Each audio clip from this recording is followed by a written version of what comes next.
in fantasy football playoffs. I don't know if you Man, peep they started, but it started last week. I thought it started. we told you. I was so focused on my league, my personal league I got, and I thought I was dictating everything off of that. Mm. And yeah, I said, damn, it's the second week, but this the only one I got. I'm in three leagues. This is the only one that is offline. I don't know how that works. Man, you talking about that? Uh, John Cena last match farewell tour ended. Um,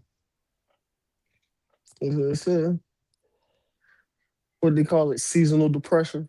When it come to the winter time, I can see it. Well, yeah, I knew he was gonna lose though.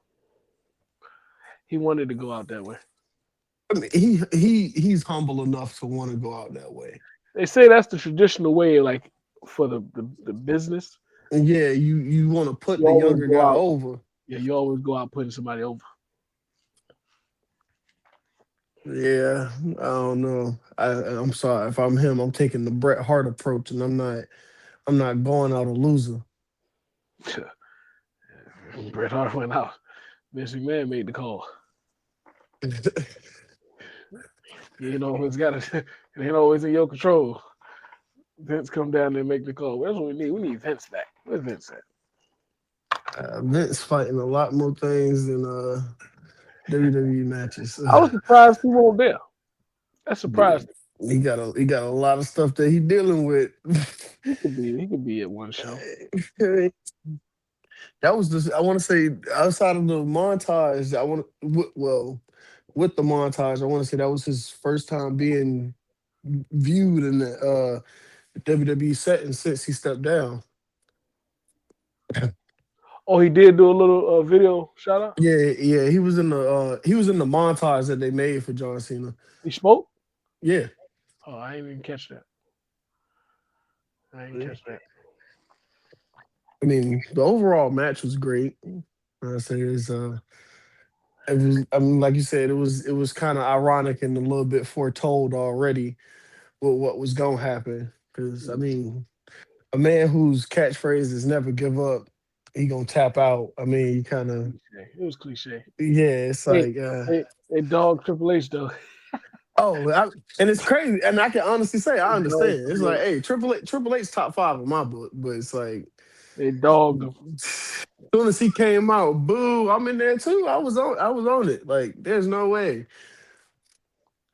Yeah, poor Hunter Hearst. Yeah, poor Hunter, but oh no, man. John Cena is definitely one of, if not the greatest Yeah, he's in the GOAT WWE. conversation. He's definitely in the Yes. GOAT conversation. Definitely. Mm, mm. I don't know why we talking about him on the pregame. John Cena should have made the cut. Don't. Hey, I gave the question. I ain't come up with the whole script though. Yeah, So John Cena don't should have blame made me for that. I felt like John Cena was a main topic. I said exactly. it the whole time. I said John Cena. I said this is a main thing. But you did get somebody that was, comments talk. They, you don't never supposed to read the feed, but I felt like this was some dude. Mainly because they coming at the king. I kind of feel like you kind of got to address this. Dude said if LeBron only averaging 15, how is he still a scoring machine?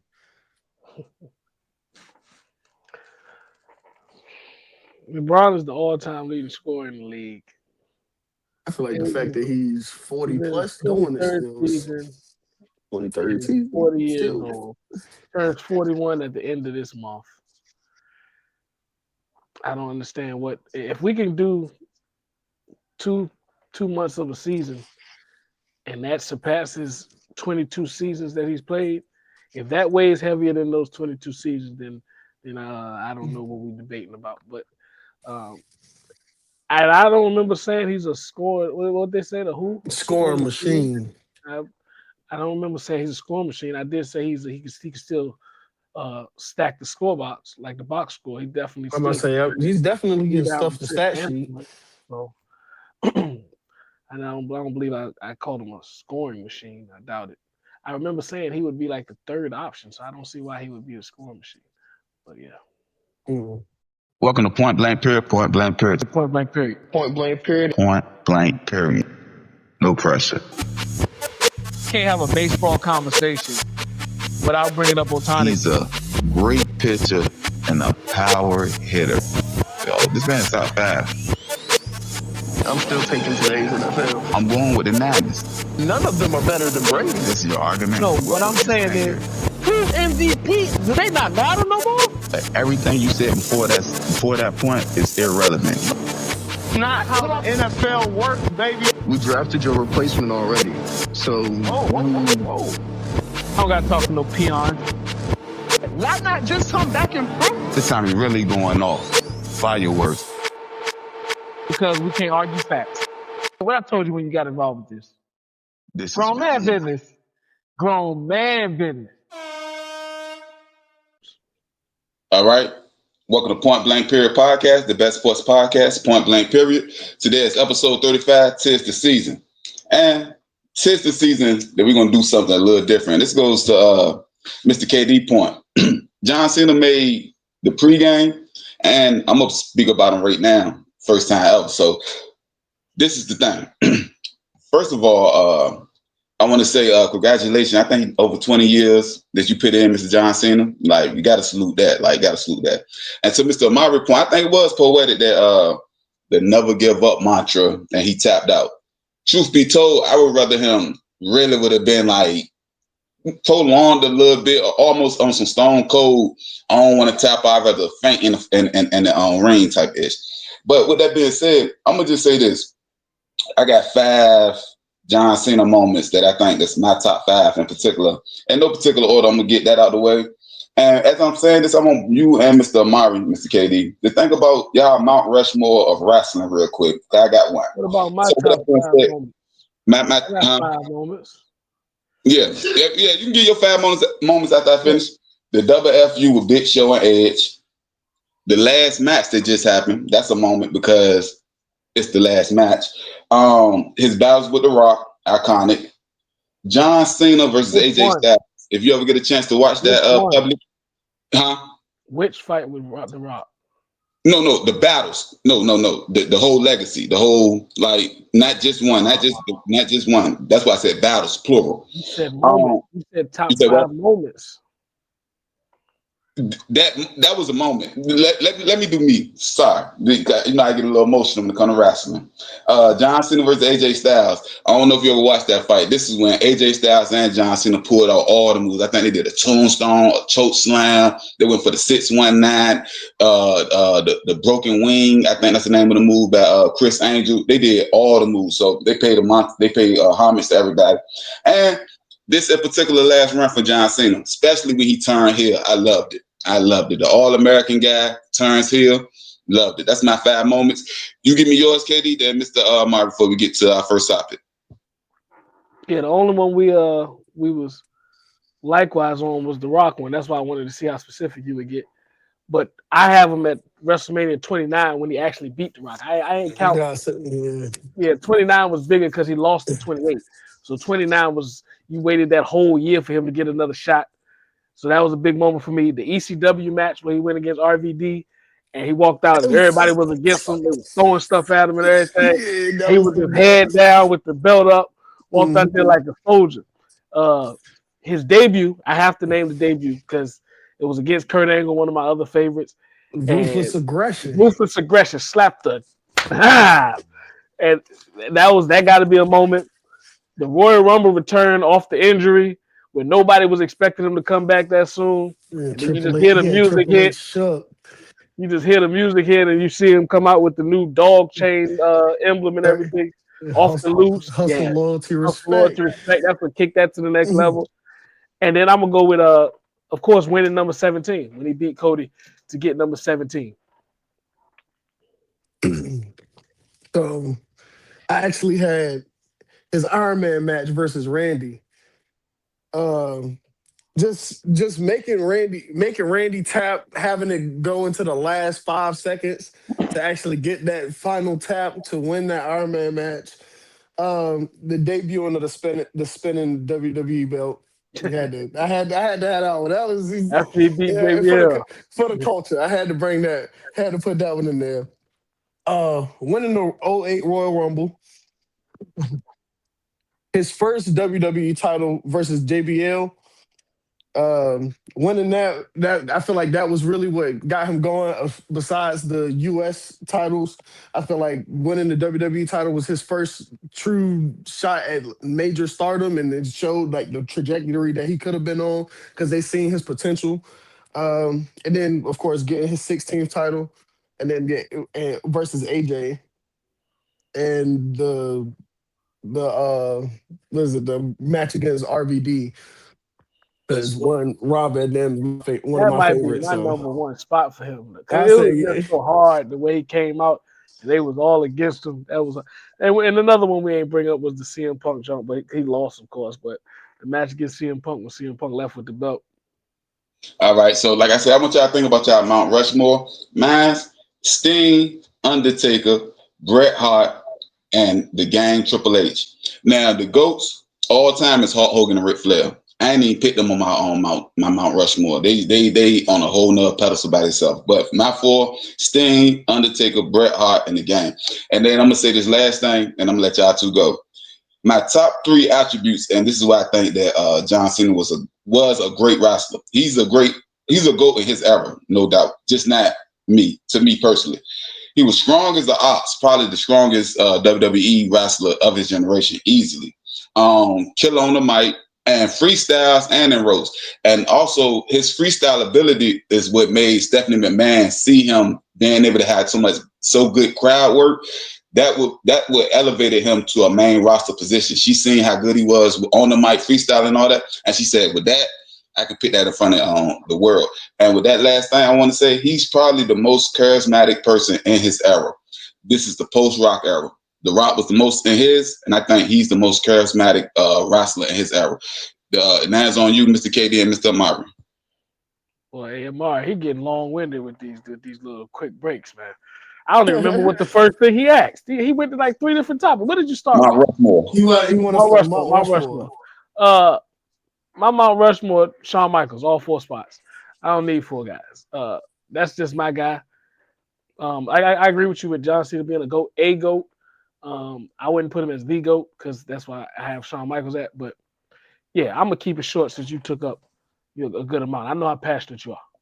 Hey, Mr. KD, Shawn Michaels was gonna go on my list. It was really between him and Triple H. Like I couldn't choose. If I go, who's the better technical wrestler? Shawn Michaels all day, twice on Sundays. Well, the Mount Rushmore, I got Undertaker, Triple H, Shawn Michaels, and Randy Orton.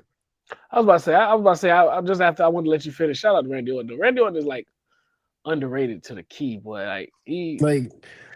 I've always loved Randy Orton's. I mean, the Legend Killer, to being a part of Rated RKO, to now to transitioning into being the Viper and the Apex Predators. Like, you gotta love it. You gotta love Randy's growth. Randy Orton deserves all that. Mr. KD and Mr. Amari, I'm sorry to Mr. KD. Is RKO something like the KD of WWE where he got all the skill set, but he's just not LeBron. He's just not Michael. He's just not Kobe. He's just like that level right underneath, but he's still great. He's just not one of those ones. Can't say that because he got 14 championships.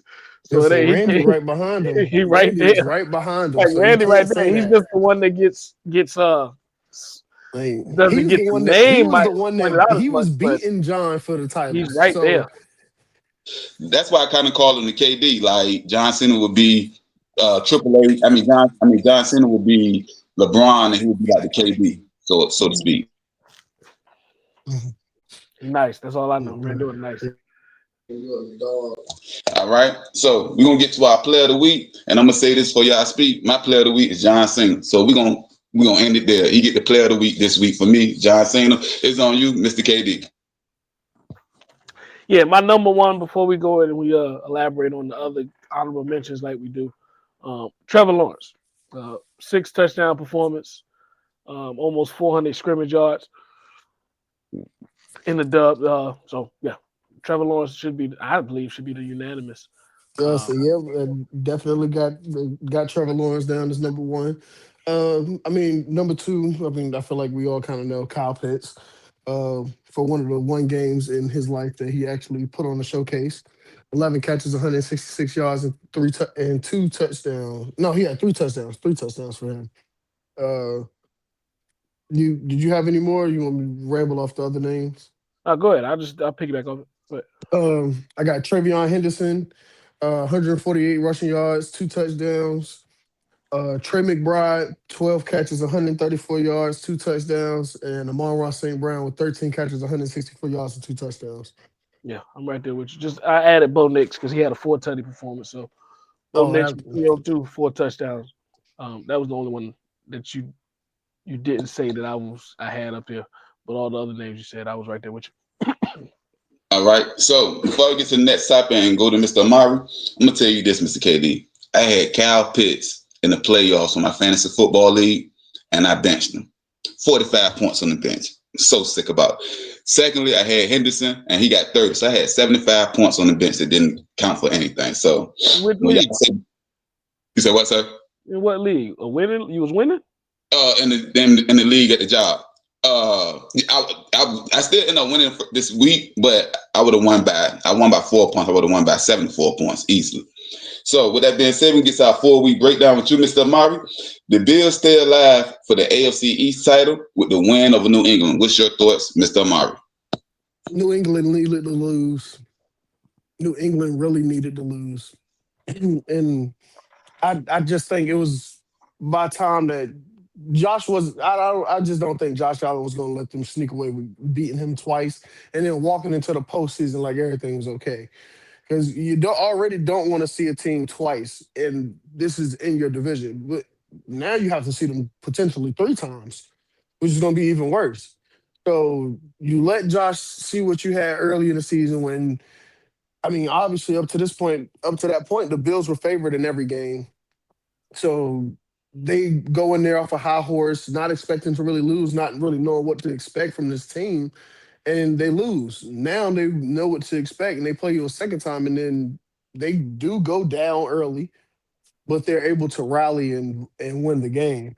So going into the postseason, I feel like this is going to be a matchup to watch, but New England just needed to lose. It was by time. KD. Yeah, I think I stated it going into this week on our last episode. And then, excuse me, Stephon Diggs came out in the post game and he's kind of hinted at it as well. Like, this might be what we needed to taste to regroup and, refocus towards the end of the season and really build some momentum up again. So, yeah, I think it's losses are never really looked at as positives, but I think this can be a positive outcome for them. Yeah, it's going to definitely reignite that fire in them. I don't see them losing a step for really off this. It's like you got to know you can bleed sometimes. Like you get so comfortable and on a roll where you forget what it tastes like, So I think I'm gonna start, Mr. Amari. I want to ask both of y'all this question though. Who was this game more important for? Was it more important that the Bills won, or was it more important that the Patriots takes that loss? And who do you think this game was more important for? I felt like it was more important for the Bills to win. Because of the fact that, I mean, you're still fighting for playoff seeding in general, but you keep the division kind of open now. Just with that, you keep it open because I mean y'all because they lost to Miami, so I don't know. That loss to Miami in division will kind of hurt you, but all you doing, I mean, you splitting the series with New England. I mean, if you went out and New England loses another game, it's like, hey, you could potentially take the lead in the division, and then you're not going to be the 1 seed, but you'll at least take the lead in the division. Not saying that it's going to be a big difference as far as the weather, because both conditions are very similar, but that home field advantage is important. or could be important when they see each other that third time. So, yeah, that game was bigger for the Bills to me. All right. So we're gonna get to the next topic, and I'm gonna start with you, Mr. Amari. The Bengals take a L, but I'm gonna ask you this question first, Mr. K. After he finished, what do you think about the Joe Burrow comments about not having fun playing for the Bengals? So I'm gonna start with you, Mr. Amari, and I want you to finish, Mr. KD. Correct that quote. He said if he wants to have more fun, or he said that things aren't seeming fun. He wants to have fun out there. It wasn't that he's not having fun playing for the Bengals. It's that he wants to have fun playing football. But to hear that type of talk after a loss, that, I mean, I can see where the insinuations are coming from, but I mean, I don't know. It just, I mean, the Ravens needed this kind of bounce back after last week playing Pittsburgh. I mean, you don't want to lose in the kind of fashion that they did last week. So, I mean, they wanted to come into this game with no chance at any mishaps that could cause another situation like that. But I mean, ultimately, Cincinnati's defense looked lost, and they were on Lamar. It wasn't like they were doing anything spectacular. It was just like Lamar had a few passes that ended up. He didn't complete many of his passes, but the few that he did ended up going for 150 yards. And after that, it was just the defense bottled up Cincinnati. The one pick six, it was a pick by Kyle Van Noy, but it was pitched to Louis Gilman, which was returned. So you, He gave it to the young dude. yeah, And look, he gave it to him. So it's like, I mean, defensive touchdown alongside with, I mean, the quote unquote offensive onslaught. It was a bit much. I don't know. Cincinnati needs to really look into the much needed off season moves, but it's money tight. you can alleviate some money. You got to make some decisions that need to be made. Geno Stone, never mind. Yeah, look, leave that man alone. Gosh, yeah, it was a dominant performance. I'm not even mad at the defense because the defense did enough, I would say, in hindsight, to keep that game competitive if the offense would have came to show up like they've been accustomed to doing. It was a bad offensive game. Joe Burrow had a very off game. He was missing on a lot of passes. The interceptions were horrible. But it really, even though one was off a tip, but still, that pick six was horrible. It was a bad showing from him. The weather might have played a part in that. It sure looked like they was more prepared for the conditions than we were, which is not an excuse by any means. That's just bad preparation because we were home. So, with all that said, the offense just didn't come to play to the standard that was expected. Like I said, the defense, I'm pretty solid, and I'm okay with the defensive performance against Lamar and the Baltimore Ravens, but the offense just didn't capitalize on that defensive performance, and that's what led to that debacle that ended up happening. As far as the comments on Joe is just speaking directly on football, as in the sport.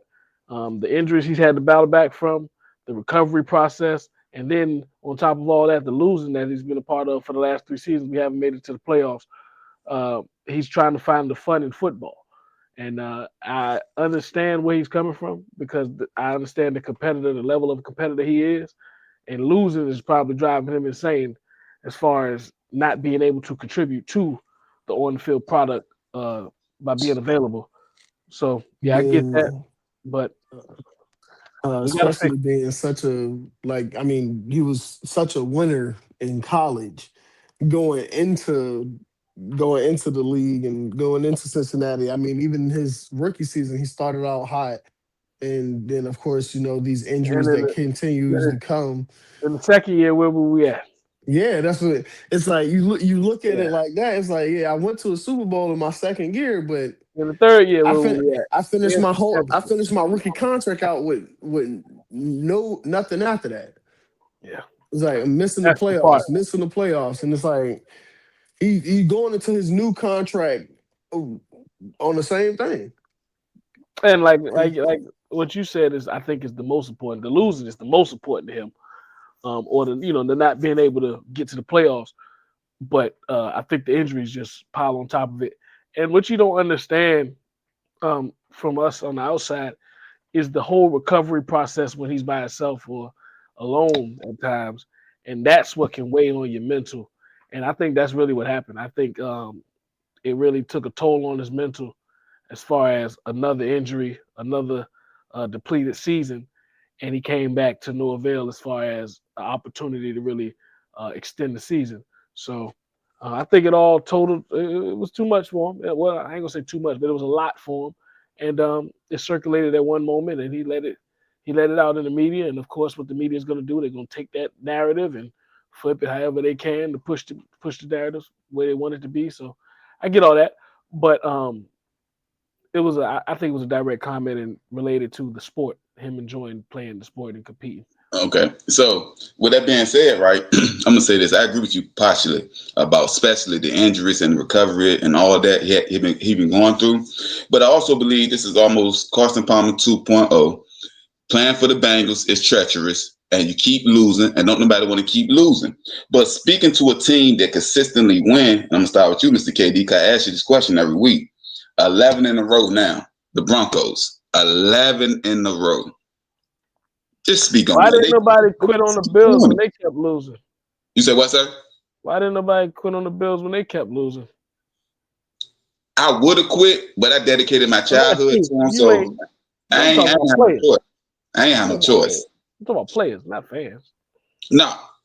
Because the time that we was losing, I'm gonna tell you, the real spiel. The time we were losing from 1999 to 2017, we didn't have a franchise quarterback. So they was tired of playing. We didn't have them. But can you please talk about the Broncos, Mr. KD? Amari, he retired at halftime. I forgot. He did quit. I forgot about that part. The Broncos. Yeah, they continue to win, man. They know how to get it done. They make clutch plays. Please stop bringing up old stuff. We're talking about 2025. Go ahead with the Broncos. I just thought about it. It just hit me. Yeah, they continue to win. They know how to make plays in the clutch. And it's really Bo Nix. Bo Nix plays a certain level. Well, this game I can't attest that to, but for most of their games I've seen, if he plays a certain level, like first and second quarter, then he starts to pick it up third quarter, and then by the time the fourth quarter comes, he makes those plays that's necessary. This game, they handled business. It wasn't we could put all that naysaying to the side, but they're playing a tricky game, man. You can't be doing this in the playoffs. It's about time for them to lock in and kind of, get on a more consistent performance. Let me ask you a question. I get your point, but if you win 11 games in a row, 3 more playoff games, and you win it that way and win the Super Bowl, when the history book is written, all they're going to say is the Denver Broncos of 2025, 2026 is the Super Bowl team. When you put everything on the clutch moments, just as much as you're making the play, you can not make that play. And that costs you the game. So you got to handle your business early so you can be a little more comfortable in the fourth quarter with a little more leeway. That's what I'm saying. They're playing a tricky game. It's you're going to get into the – look, they beat Denver. They beat Green Bay by 8 points. You get a playoff level team, playoff caliber team that you get in this close weighing in the balance towards the end of the game in the fourth quarter. They are a playoff team by earning that right. So they want it just as much, if not more than you. And then these plays are magnified and they weigh a little more. And there goes the defense maybe outshining you on a certain play, as in Bo Nix and offense speaking. And then the outcome of the game is swayed, and now you lost that game. So you got to put more of a consistent 4-quarter performance out there, for you don't stay away from these tricky situations in the clutch. I think they're very, very slow. Like you said, they really playing lottery with the final moments, hoping that the teams that they're playing can't make these types of plays to try to put themselves back into the game. I mean, because like you said, with beating Green Bay by 8 points, that's one drive, that's one possession, and then you talking about this game has to go into OT, and then now with all the injuries that hit Green Bay that game. Yeah, because if I'm correct, Christian Watson left that game early. Micah he left. left. Like, He left that game early. You talking about Jaden Reed has not been playing most of this season, and I believe he's still out. So, however you meet, they're missing weapons and still manage to stay in this game within a possession. So, if you give them even a sliver of time or a little bit more time, and they actually do get that touchdown, what are you going to do now when you go into overtime to try to give yourself the edge? Because now each and every possession that you have matters. Each and every snap matters even more than the last, because all it takes is one mistake and it's over. Because now, see, granted, both teams get a chance, and it doesn't matter. So, before you speak, Mr. KD, I'm gonna ask both of y'all this question. I'm gonna start with you, then Mr. Marvin, so you can say what you're about to say. Do you think the Denver Broncos are back to the no-fly zone type of defense when they was winning when they were winning the Super Bowl and in the championship? What's that? 15, 16, 17? Them Akeem Talib years, Harris Jr. and all that, Von Miller. Do you think they back to that level of defense, or you think they're a step below? but they don't have the namesake no more, the notoriety of it, but they are very stout My bad, defense. and I ain't just talking about the cornerbacks. I'm just saying they defense as a totality. Because I don't They're think very good. They're very good defense. name They might be more complete than that team. Well, you got Von Miller, but I'm talking about from each level. Their linebackers are very. They play no, tremendous. that's a good point. Their that's a good point. linebackers play tremendous. Their secondary, they probably have the best corner in the game. And then they have up front where they work cohesively.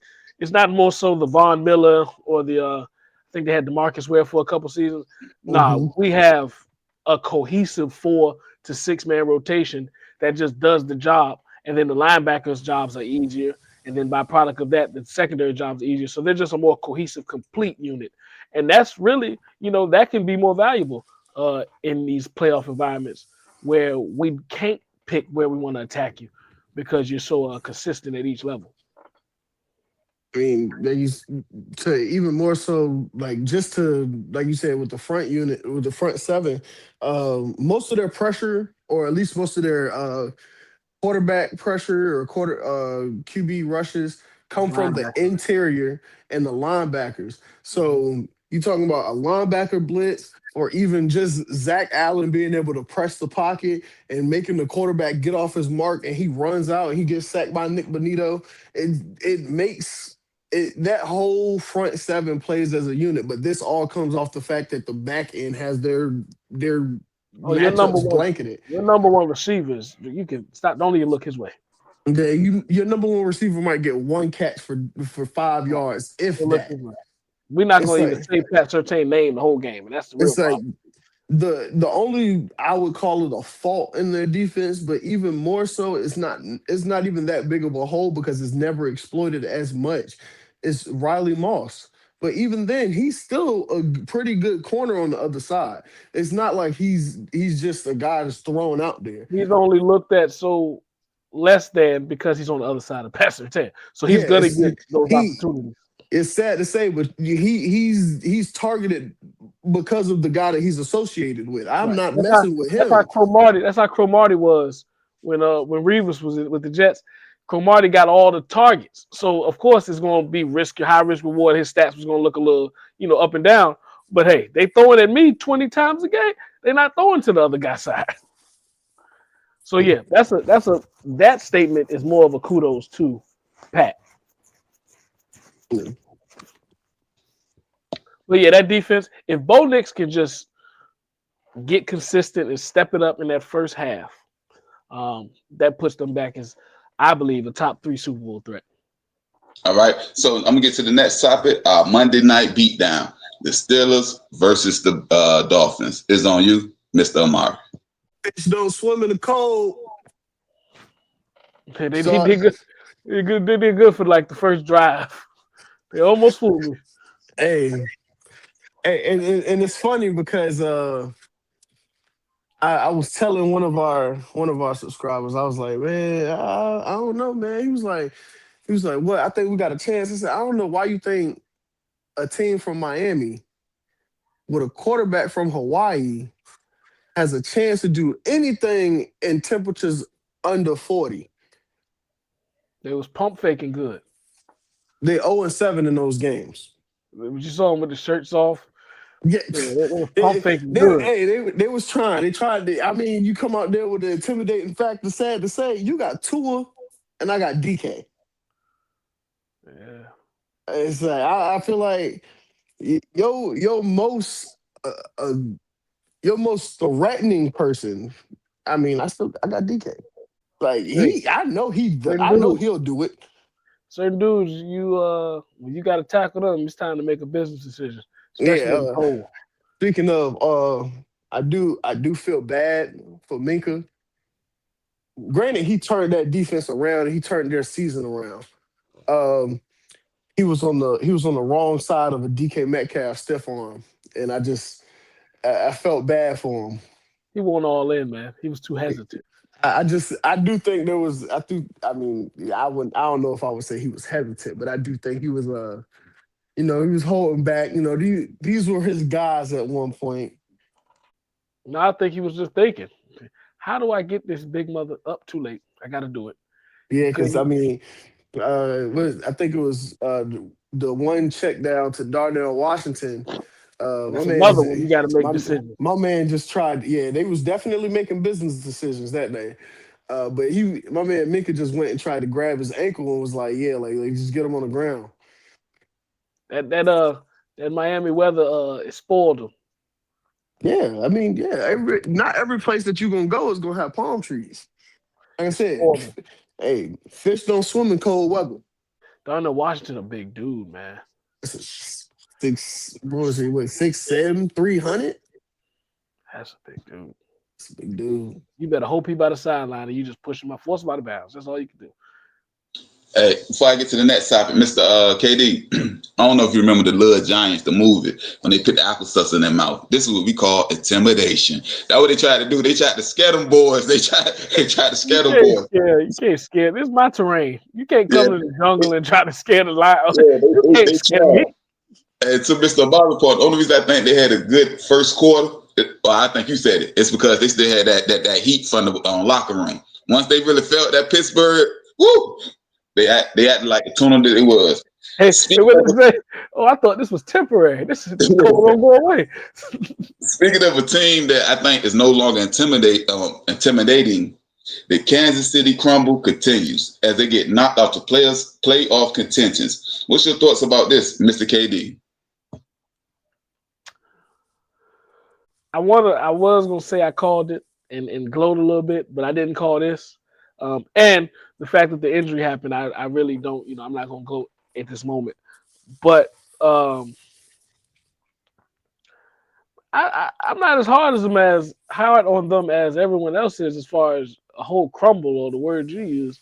I feel like they'll be back in a competitive form next year. Of course, it's depending on when we can get the guy back. But if they can get him back, I feel like they'll be competitive next year, if not the year after that. I don't think this dynasty is just thrown away because of this season. I just think it's a reset where they have to make some roster decisions and see where they're going to build going forward. But it might be a positive for them to extend life, but the injury kind of swayed my opinion. That's why I can't really give a firm judgment. But yeah, Mar, what you got on the Chiefs? I mean, no, like you said, I do think I don't think they're necessarily falling apart. I mean, obviously, the three-peat, the dynasty that was supposed to be starting at this point. I mean, obviously, Chiefs Kingdom is far from gone. They still have that man at the helm, whether he's hurt or not. He's still there. He's still under contract. We know what he's Still an option. capable of. He can still do that. He can still do that. But they're not who they were expected to be. They are not where they're not going to be in the postseason and be the threat that we all always know them to be. So I do think this offseason it does come with a lot of things that they're gonna have to worry about. I mean, of course, reassuring the O line. Uh, I do think now, I mean, of course, with Kelsey getting up there in the years, you kind of gotta you would at least like to find a solid replacement for him. I mean, Think he done? it, I think he. Well, I don't know. I don't think he is gonna retire on like missing the playoffs like this. I don't think he's gonna go out like that. I think he at least wants to try to get a chance at getting another chip before he leave. I think So he done. you think he'll retire? You think he retiring this year? I mean, there's a chance. I mean, he's talking about getting married to Taylor, so he might just try to run off in the sunset, be a family man, and even more so, that might actually help the Kansas City Chiefs with the next problem that I was going to say, which comes to the offseason moves. It's like they have to worry about their cap. Yeah, they 40 Um, over. I would say you're $40 million over in cap. So, I mean, with Travis Kelsey retiring, it will honestly help your books a bit. I mean, I think you're gonna have to make some pretty reassuring moves, either cuts or whether that be some trades. After the Super Bowl, trying to move some pieces. I don't know exactly who. Main person I'm kind of thinking is probably more likely Drew Tranquill. But it's some things that Kansas City is gonna have to be on the that's gonna have to be on the radar for them going into the next season to kind of keep this dynasty trying to run. Before I get to the next topic, what should Kansas City biggest move be in the offseason? Either you talking about the draft or you talking about free agency. What should be a key target they should be looking to acquire, Mr. KD? Kind of what Amari touched on. Free agency is going to be tricky because they don't have the flexibility and the cap flexibility to really make a move. But if you just asking the question just flat out for position wise, you'd probably have to go line. You probably have to Pass go line. rush, offensive line. If Kelsey does retire, you get a tight end. You can never rule out offensive firepower of any sort because Hollywood Brown is potentially going to be a free agent. Yeah, So Xavier Worthy better step up. when I say yeah, so I mean now Rasheed Rice that needs you to stay healthy. yeah, it's Xavier Worthy, Rasheed Rice, but I mean even more so. I mean they have Jalen Royals under contract. I mean he's a rookie, so they might potentially just ask him to step up unless they find another weapon. The reason I won't go say no offensive skill weapons, not to cut you off. No offensive skill weapons is because I feel like they have the guys at the skill positions. They just need them to develop. Like they invested in them to develop. Like the Pacheco, I still believe Pacheco can be a serviceable back for them. He has to develop. Xavier Worthy has to develop. Rasheed Rice has to stay healthy and develop. I feel like they'll be able to get Hollywood back. But I definitely think they can get Hollywood back. I don't think Hollywood's price tag is going to be a lot, but yeah. I don't know if me personally, I don't know if they would want to keep Hollywood with everything that's been honestly so lackluster since they had him. Well, they had like a 3-4 game stretch where everybody was healthy and they did look like a dominant offense as far as weapons wise.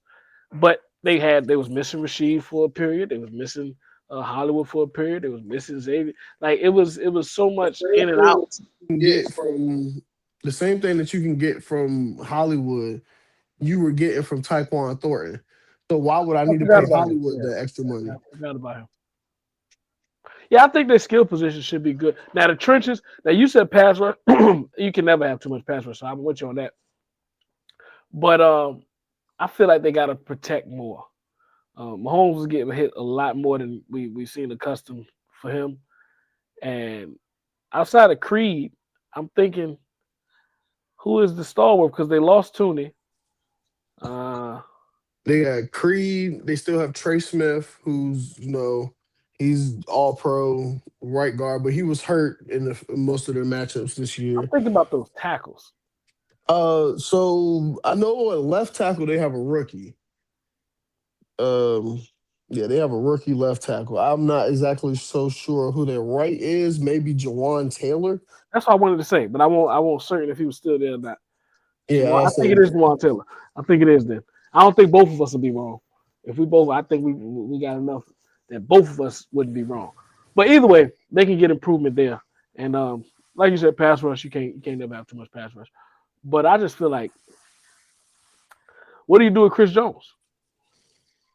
I mean, you could potentially listen to offers for Chris Jones, but I kind of think that you would love to keep Chris Jones and Karlaftis to kind of keep that chemistry on the D line. I mean, of course, you'll probably still keep Mike Dana, and he'll be one of your edges alongside I think it's like Ashton Giotti. Crazy thing is, if Mahomes didn't take this injury so late in the season, my whole perspective would be different. Because Chris Jones wouldn't be an option. You're not letting him go, or vice, the skill position or whatever.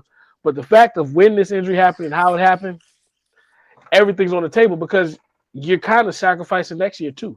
So you got to really think 2 years ahead. You kind of looking at a 2-year rebuild almost. Right. All right. So let's talk about the future a little bit. And with our next topic, the Bears versus the Browns, with the Bears winning over the Browns, that is. So I say that to say we got two young quarterbacks. They dueled it out. We've seen what happened. What is your thoughts about this, Mr. KD? The better team won as far as and the more experienced quarterback. Now, it's only 2 years, but still that the games, the amount of snaps, plays, practices, all that adds up. And like I said, the Bears are just the better team as far as talent. So that they were supposed to win that game. They did win the game. Shedeur had his first game where we look at him a little in a different light, respectively. I think the Bears sent a lot at him. He looked like a 5th-round pick versus an NFL defense. He looked, yeah. It was a humbling experience from his previous performance with the 3 interceptions. So much highlight is towards the Jerry Jeudy interception, which did look horrible, but he had 2 more. So we could dwell on that one if we want, but what about the other 2 interceptions? It was just like you said, a bad performance from Shedeur for this game. But I look for him to bounce back. The more snaps and coverages and disguises he sees, the better he should be. Yeah, he'll get better the more and more usage he actually gets, especially with just the chemistry that he'll build with being with the ones. Jeudy gotta go. Yeah, Jerry Jeudy gotta go. Jerry Jeudy gotta go.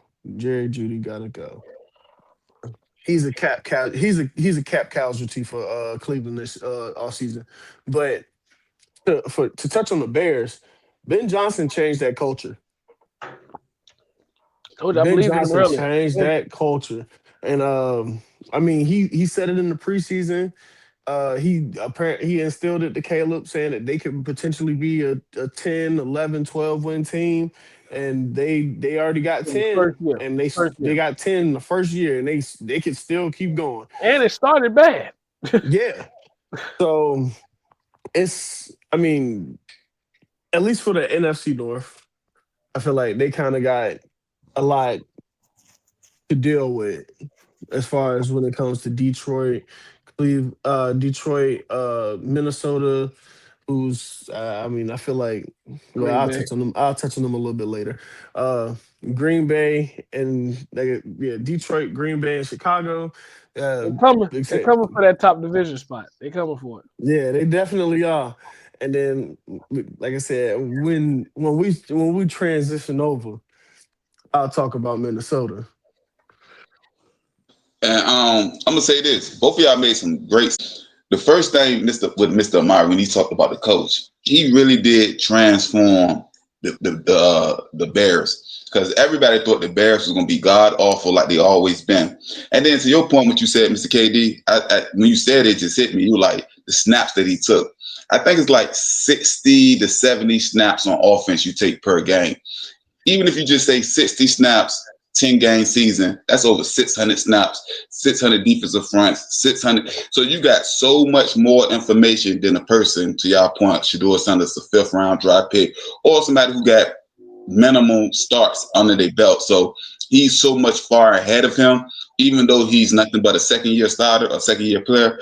Just all the snaps he done had last season and this season, he has so much more information. But speaking of snaps and quarterback, I want to get this on record for y'all. Myles Garrett, he thought he had 2 sacks last game. I think it ended up being 1.5. So I believe he had 21.5. Don't if I ain't wrong. If I'm wrong, I'm wrong. That's right. What was that, Ms. Katie? That's right.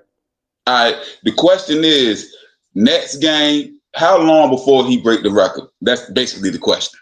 He got Pittsburgh next, don't he? No. Who he got next? I think whoever he got next, they came out and said something like, "We making sure he don't get it on us."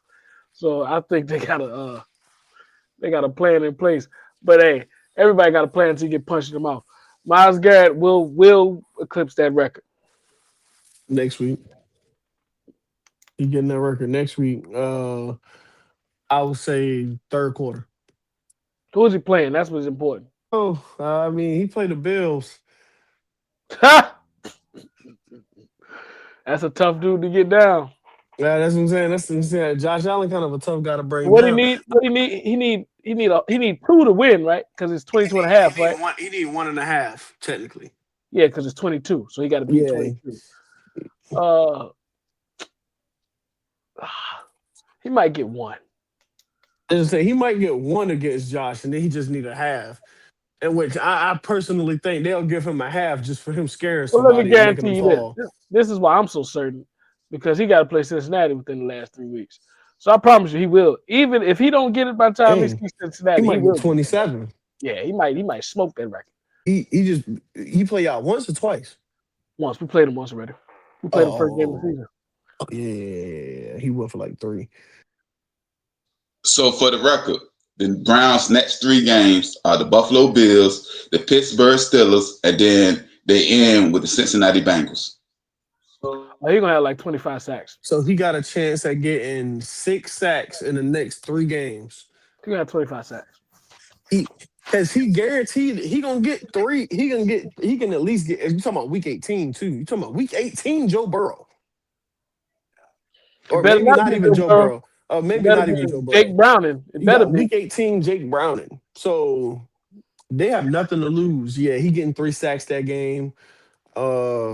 He getting 2 on your boy. I know he's definitely getting Aaron for 2 because Aaron can't get away. So, but I mean, then again, Broderick Jones held him without a sack when we played him. Yeah, Maurice Mims held him without a sack too. But guess what? He switched to the other side and ate Orlando Brown up. That man can move all across the line. Yeah, my only time that I'm most afraid of Miles is when he lined up head up on my center and he started hitting them with basketball crossovers. That was me. That was sad, man. That dude do whatever he want out there. But look, I'm on document. He gonna have 25 sacks. All right. So all right. And Mr. Marvin said 27. So before we get to the next topic, I'm gonna say this. I'm a Buffalo Bills representative. We got we got a Cincinnati Bengals representative, and we got a Pittsburgh Steelers representative. The new name of this podcast, please not on us. That's all I'm asking. Just not on us. I don't know which team you're gonna do it, or when you're gonna break the record. Please not on us. That's all I'm asking. So we're gonna get to this. The Falcons stuns the Bucks in the late game win. I'm gonna start with you, Mr. Amari. Kyle Pitts and Kirk Cousins. I ain't never think Kirk Cousins was gonna do anything in prime time, but Kirk Cousins did it. Man, if you ever played Kyle Pitts in fantasy, you know he has never done anything like this since he left Florida. But he did it. He did it. I don't know what they did. Maybe it's the fact that he just had a kid. When you get that dad strength or something, like my man said, I'm gonna get 11 of them things, 166 yards and 3 tutties. I ain't never seen Kyle Pitts do nothing like that. Definitely shocked by that. I feel like Kirk is definitely gonna bring some. He's gonna bring some questions now with his performance. I mean, even though Penix is out, he's out because he's hurt. But I think that performance kind of is going to spark some questions when it comes to when Penix comes back or when the offseason moves come. Like, are we going to keep Kirk or are we going to trade him or some whatever it is? Because I mean, it seems that this offense can move with Kirk under center a bit more than they can move with Penix. I don't know what's going on with Baker, but Baker's not cooking, and he's really falling apart. I don't know what's going on. Hey, before you speak, Mr. KD, let me ask you this question, Mr. Amari. I Is got there no- any difference being an ex-football player about having a left-handed quarterback versus a right? Do you think that plays in any of this? I'm just asking for curiosity's sake. Rotation of the ball in which it comes to your hands. So most receivers or pass catchers in general are typically used to a right-handed quarterback. So the way the spiral comes, you know how to be able to stop it. And I can say with most left-handed quarterbacks, the spiral is different. It's counterclockwise. So just that alone and just those small little mechanics and like being able to actually grasp the ball, you might end up hitting the laces. And most left-handed quarterbacks, most do have a stronger arm, so the passes are coming at a very high speed. So it might make it a little bit difficult to catch for some receivers. I mean, sure-handed guys don't usually tend to have that problem, but I can see why that can tend to be such and a it switches different. and it switches the importance and play style of the two tackles as well. And this is what I'm about to ask. Both of y'all can answer this. Do this change your progression? Because instead of you going from your right to your left, now you're going from your left to your right. Do this change your progressions? This quick question, Mr. Myra. I've never been a quarterback, and I'm also not left-handed, so I can't necessarily say that it would change your progressions. I mean, it does. I would say that it kind of differentiates the reads that you would see. Being that, I mean, obviously, like if you're left-handed, your primary read is going to be on your left side instead of your right side, like per usual. So it kind of like, and another thing, like Mr. KD said, it kind of changes the job and the importance of what your tackles do, because now your backside tackle is now your right tackle, which He's blind side. and yeah, he's right tackles are never usually the blind side tackle, so it's like that kind of makes his job a bit more important because he's backside, he's the blind side guy. And they usually the guys to get after it in the run game. They might be more aggressive, not as much fleet of foot. But when you protected the quarterback's blind side, you have to anchor better as far as hold your ground. So it switches everything. All right. So we got the Texans over the Cardinals. I'm gonna start with you, Mr. KD. 'Cause I know you want to talk about this. The Texans over the Cardinals. I like how we just got out of the NFC South. Like we needed. I'm sorry. I feel like we needed to stay in the NFC South for a second. You love being right, don't you, man? I just feel like because how the Panthers beat the Packers, they beat the Rams, but you get swept by the Saints twice. You didn't even have to do that, man. You could have just went with the Panthers are still the leaders of that division. I thought you was going there. I mean, they still. I mean, I won't gonna bring that up, but I'm glad you brought it up. They look like the favorites to make it to me right now. I mean, as of right now, I'm only right about two divisions. I think 2 or 3, but I mean, I feel like we all kind of knew Philly was gonna win the NFC East, but it was like I'm only right about 2 right now. You did not have Pittsburgh winning that division. We always have Pittsburgh winning. I need to see the footage. We always have Pittsburgh. Whatever the footage say, that was AI. Everybody knows I had Pittsburgh winning the division. I don't know. You knew you had Pittsburgh winning the division. Let's stop. Okay. Let's stop it. You had Pittsburgh winning too. Y'all surpassed my expectations in week 4. Man, you knew Aaron Rodgers was going to be on track to win his 5th Right. MVP in Samoa. You already knew that. Right. You already knew that. Right. But like I said, the Panthers beating the Packers, beating the Rams, and then you lose to the worst roster in football. I don't understand. You're still winning the division. As of right now, you're still number one in the NFC South. That's not saying much, but keep doing it up. Keep doing that, and you might keep this. You might bring the Saints back and give them a chance. Saints can still win the division? Oh no, I'm just joking. God.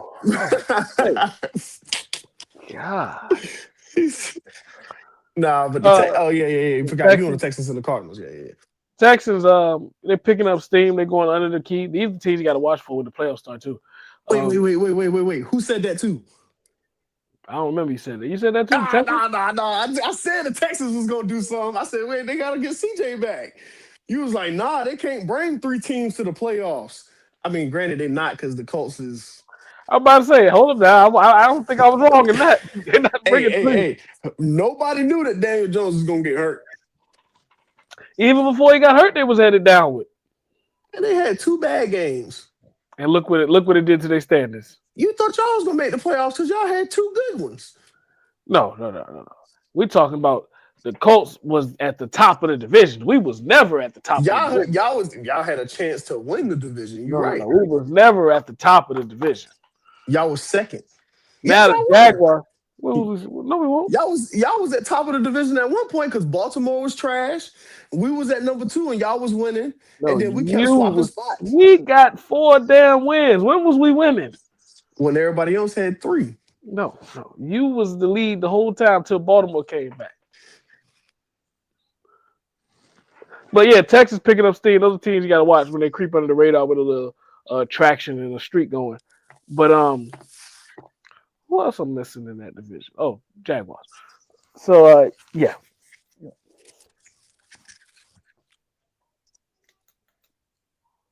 You see it on camera. But nah, the Texans defense, I mean, they definitely, I mean, they've been lights out all year. I said that's not play. Yeah, I said they put Davis Mills on the center and they were still playing lights out. Don't do that. Don't do that. Because when I said somebody, don't do that. They needed CJ back to bring that offense back. But they was doing good with Davis Mills in there too. Whatever you say, man. Why you hating? Whatever you say, man. All right, so this topic gonna be real quick. I already know y'all. I'm gonna start with you, Mr. KD, because I know you love to speak about this. The Eagles shut out the Raiders. What you think about that? That was a good game, wasn't it? No comment. Next, they playing the Raiders. Next.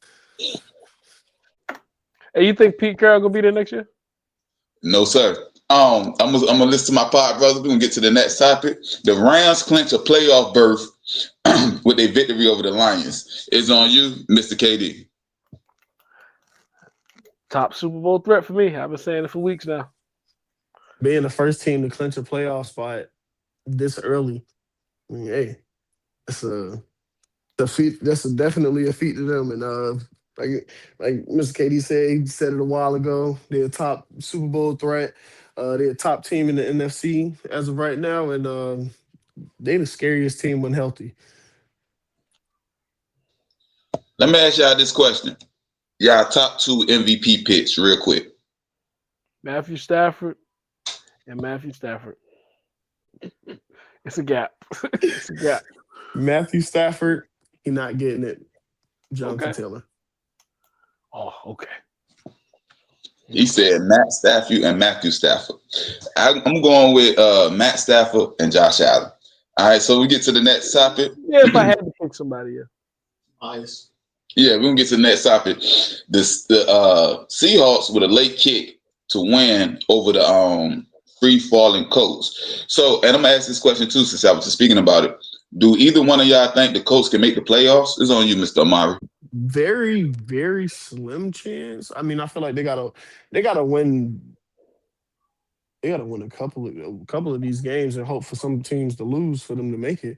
But I mean, this is a very slim chance. But I mean, old man Rivers gotta find the fountain of youth so he could do something. Because as of right now, I don't know. He back there slipping on his own foot, and like I said, old man Rivers need to find the fountain of youth. Writing the teams down to see who I got making it. I mean, I know you got Pittsburgh as a division leader. You got Denver. It's that last 7th spot. I got New England, Jacksonville, Denver, Pittsburgh for division. Okay. I got Houston, LA for the first 2 wild cards. It's that last spot. And I'm trying to think, am I missing somebody? I'm gonna say the Bills. Oh, yeah. Yeah. There you go. So what's the Chargers record? Chargers. I want to say 10 and. I want to say it's 10-4. Honestly, because the Colts are 10-4 too. Honestly. Yeah, I think the Colts going down. I mean, they can go. I mean, they can go down, but if they can win a string of games and get some favorable losses. What's about to happen this week? They about to blitz the heck out of Phillip Rivers. Watch this week. Who they play this week? Don't matter. They about to blitz the heck out of this man. They play the 49ers. I mean, I could see it. With Robert Saleh, I could see him definitely doing that, getting after him. I saw Phillip Rivers moving, man. Them feet, we got. I told you he was slipping on his own feet because he don't know what he's doing. He's not used to this. I mean, my man's just got finished. He just stepped off the sideline. He quite literally stepped off the sideline from calling plays to now he's calling plays in the huddle. This is not practice. You is not running a scout team for your high school no more. So we're gonna get to the next topic, the Niners, which I think I was just talking about. They beat the hapless Titans. It's on you, Mr. KD. No comment. Next. Shout out Cowboys. We're gonna end our 4-week breakdown with the Cowboys and the Vikings, with the win over the Cowboys. How disappointing was this win in particular for the Cowboys, meaning the Vikings beat them, when the Cowboys were still playing for something, and by all accounts, the Vikings is out of the playoff contention. What's your thoughts, Mr. KD?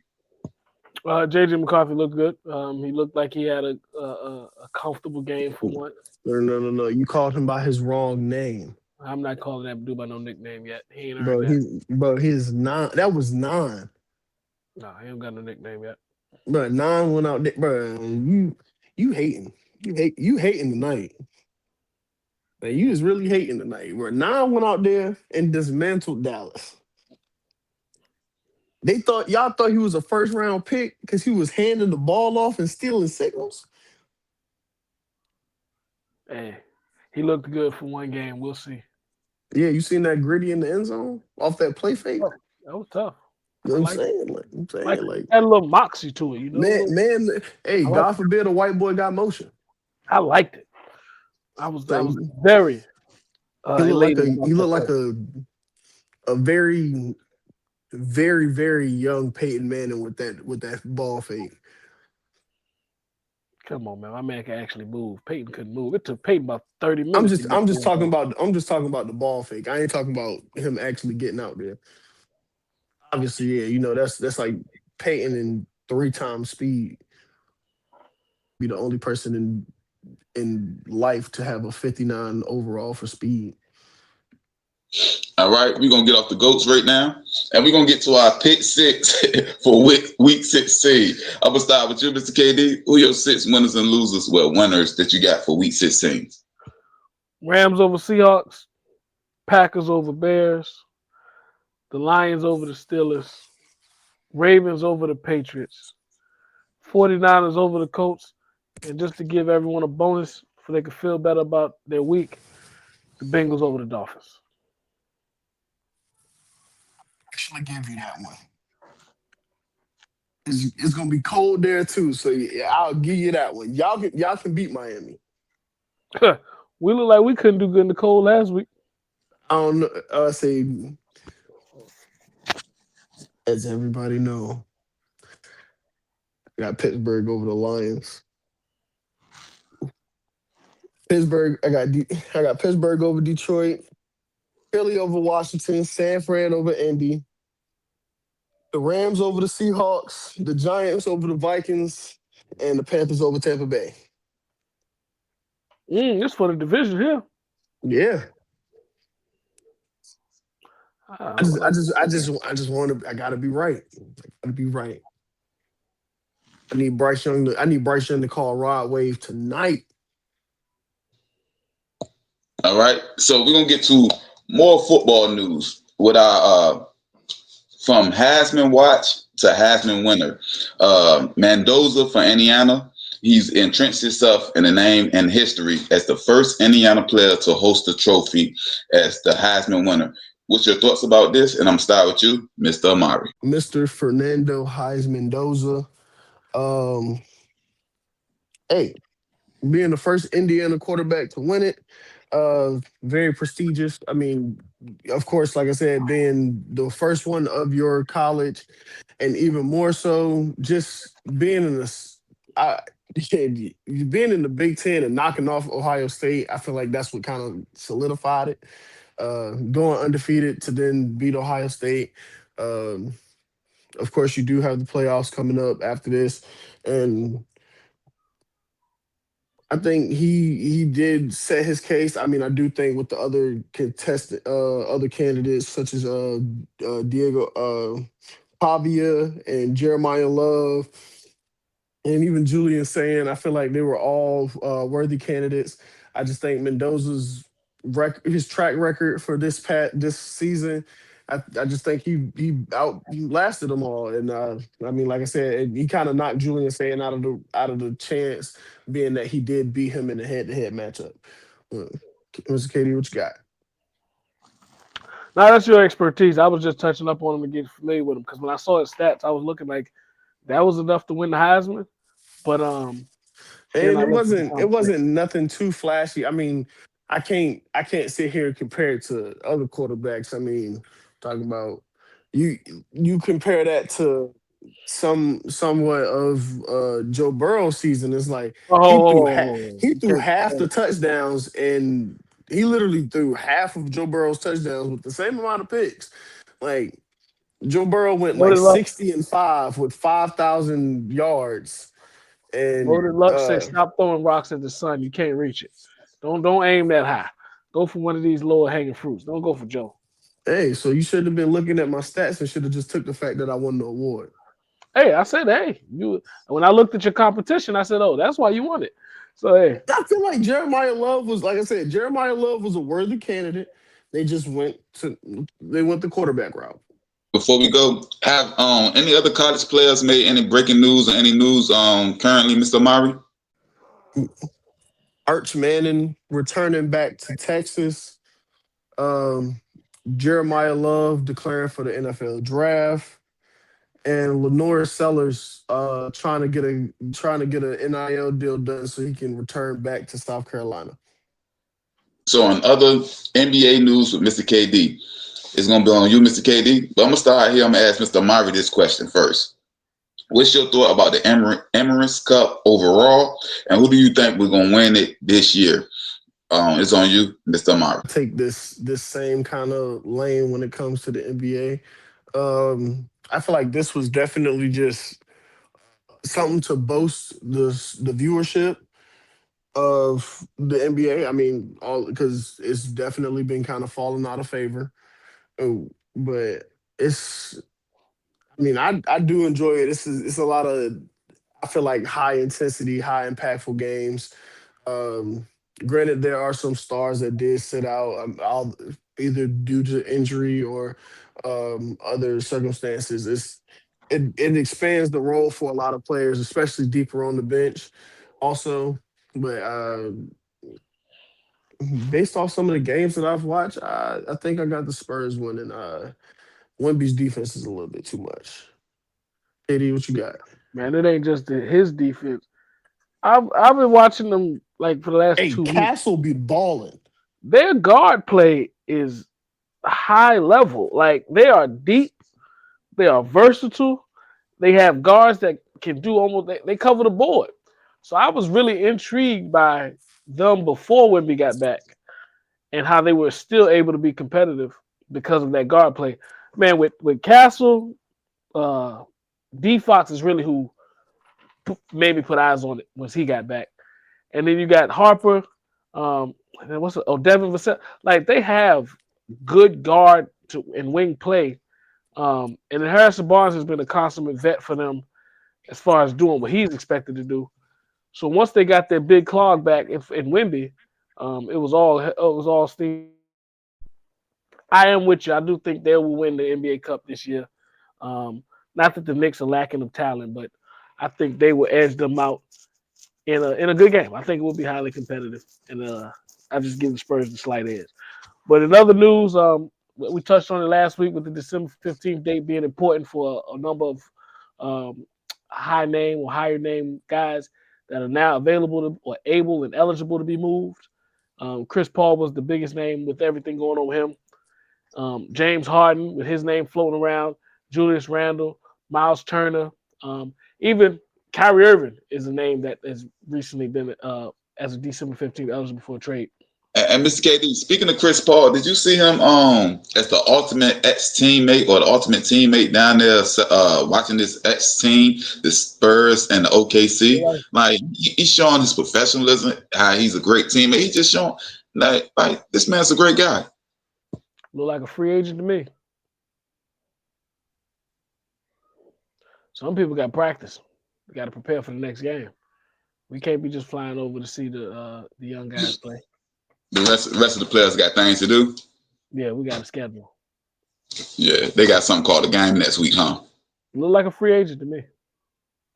He looked like a man out there supporting his team. And you keep going with your other news, but let me know who you got for your West and Eastern Conference Player of the Week also. I'm not tapped in for a solid Player of the Week for these last week because I didn't see nobody stand out tremendously. It was when nobody stands out, I guess I'll side with the best player. So I'm gonna go Jokic for the West. And now East, Jalen Brunson's had a good week. Who else? What's another name that would stand out to me? I'll probably go with JB then. Probably go with Jalen Brunson for Player of the Week, and Jokic because nobody really stood out to me as far as hands down over the others. So this is going to be probably the tightest one so far, but they haven't come out with it yet. So we'll probably the next day we'll see. But back to trade talks. Hold on. You know we're gonna do our trade segment also, so you got to trade talk. It's just an update. I read that the Wolves are interested in Giannis. When I read that, because they was talking about them interested in John Moran and everything. But if they're interested in Giannis, of course we don't know what they'd have to give up and everything. But that's a league shifting move right there. If the Wolves for anyway, I don't care what you got to give up. If they can get a Giannis Antetokounmpo, I believe not. That would make them dominant. Like him and Ant, coming down here. And now of course you still be in the West though. You still be in the West. Yeah, I think I guarantee you nothing. But I want to ask you the question about the Emirates Cup. Just your overall thoughts about not just who you think gonna win, but what do you think about it? Like me in particular, Amari think this got something to do with the ratings, and they want to help out the ratings, boost the rating. I think this is something to keep the morale of the NBA teams up. Just all right. So right now we got something to play for. Then we got Christmas. Then we got the All-Star. Like it's because the NBA season is so long. Breaking it up this way gives you just something to be hungry about day in and day out. But what's your thoughts, Mr. KD? Ratings. Maybe what you're saying would be would be a direct bonus from this, but it's ratings. They have to find a way to get more viewers on it. They think if we put incentives into the season, then maybe the players will put a better performance out there, going for the money or going for whatever, this trophy, this in-season award. But the goal is the ratings. That's the purpose of all of this. And I'm gonna ask you, Mr. Amari, this. I want both of y'all opinion. To me, I don't know if you remember. I think it was like 3 years ago with WWE, and I think they went to the Middle East and they had like the Andre Giant Trophy and all this. I said all that to say this. I think this Emirates Cup would be better if it was played overseas. Meaning, it changed the environment, it changed the situation. It just gives more gravitas to it. You in a different country. It's just make it a little different. Don't do it the same way we always did it, i.e. the NFL when they do their teams overseas in London, etc., etc. This is a different environment, different people you can go, different people that you can purchase to, or different viewership. In the middle of the season. This is my last point. Before I shut up. Even if the games are played at odd times, meaning some of them games may be played at 6 in the morning, 7 o'clock in the morning, 9, 10, whatever. I think all of that would add to the pageantry of it. But that's just my thoughts. What you think about that, Mr. KD, then Mr. Amari? You can't do that in the middle of the season. That would contradict and complicate your season. You would be doing too much. You'd be putting the players into. But Mr. KD, why is that? If everybody is scheduled in, except for the teams that advance, and it's already dictated that if you advance, this is X, Y, Z. Because the schedule is already made. Because right now the schedule is the same thing, and they still did the Emirates Cup. You don't know who you playing if you win, i.e., the Spurs versus the Knicks. They wasn't scheduled to play, but since both of them won, they found a way. Right, but the schedule is already made. So they want to leave it where there's still flexibility as far as the variables of who wins and who loses. That's why the last week we had like 4 games, 4 days of no basketball because they were just playing those last games and then rescheduling the games that was already in that gap. And that's what I'm saying. Can't you do the same thing, Mr. Mr. KD, and just do it overseas? Travel. It's the travel. Travel. We got travel. Yes, we got PJs. Even when you got PJs, it's different times of day. They're in different time zones. And that's what I'm saying. And this plays into it, which means I'm gonna put you on the hostile environments and see who the best of the best. So I just think it just add a little something to it. But I can be wrong. So it's the same reason why people get mad about the Lakers ring in the bubble.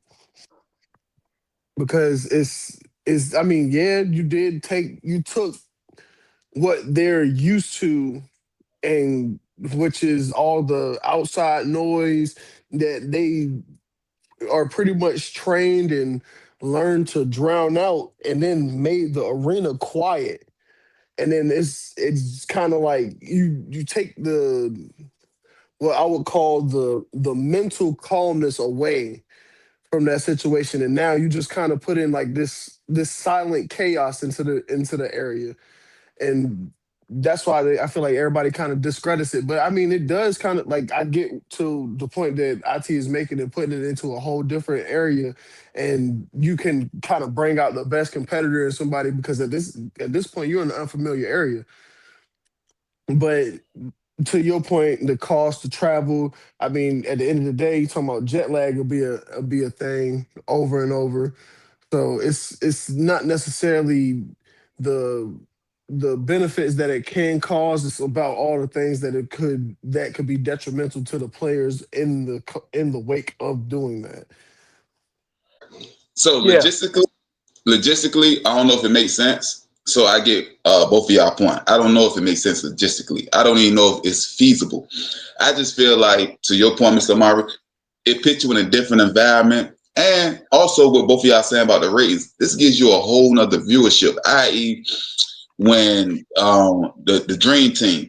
The reason that we have so many European players today is because of that Barcelona, of that team that went to Barcelona and played, and it was broadcast all across the globe, and so many people took a liking to the sport that now we see the Jokic's, the Shaguns, and the SGAs of the world today. So that was my only thing. These games was during the week, RT. I'm not catching no 9 o'clock basketball game. I don't give a dang what level of the cup is. May not, but the guy in Serbia may will. And yeah, but you're sacrificing America. We ain't. We'll catch it on YouTube. That don't hurt. That don't help your ratings. It's about who's watching it when it's live. But look, right. Yeah, Cooper Flag crossed another bronze barrier, dropping 42 points. 42. The most points ever put out in a single game from an 18-year-old player. And that's what I told you. If he had to go to Duke for that 1 year, he would have did this last year, Mr. KD. You say what? If he didn't have to go to Duke, he would have did all of this last year. Maybe. Yeah, maybe. I'm not arguing that. I'm just saying that's not the rules. The rules are the rules. But yeah, shout out to Cooper Flag. He's picking up some steam. So we're gonna think out of the box with Jake Paul versus Joshua. And I'm gonna start with you, Mr. Amari. What's your thoughts about this? Because some people say, man, he can really get badly hurt fighting a real fighter that's in the prime of his career or exiting the prime of his career. What's your thoughts on who you think gonna win, Mr. Amari?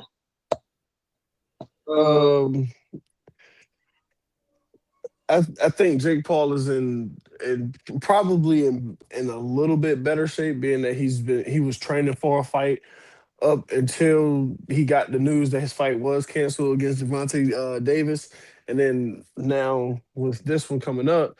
But I mean, I just think Anthony Joshua, with the training that he's been in, and like you said, granted he's exiting his prime. I still think he has a lot in the tank, and I think this fight can be pretty bad. And I'm taking Anthony Joshua in this matchup. Did he? Yeah, I'm taking Anthony Joshua. But it's not. I don't think it's going to be what we would think or expect would it be. He's not going to go in there and demolish Jake Paul. Jake Paul stands protected in a lot of his fights he get into. And I'm not saying they're scripted all the way and stuff like that, different narratives.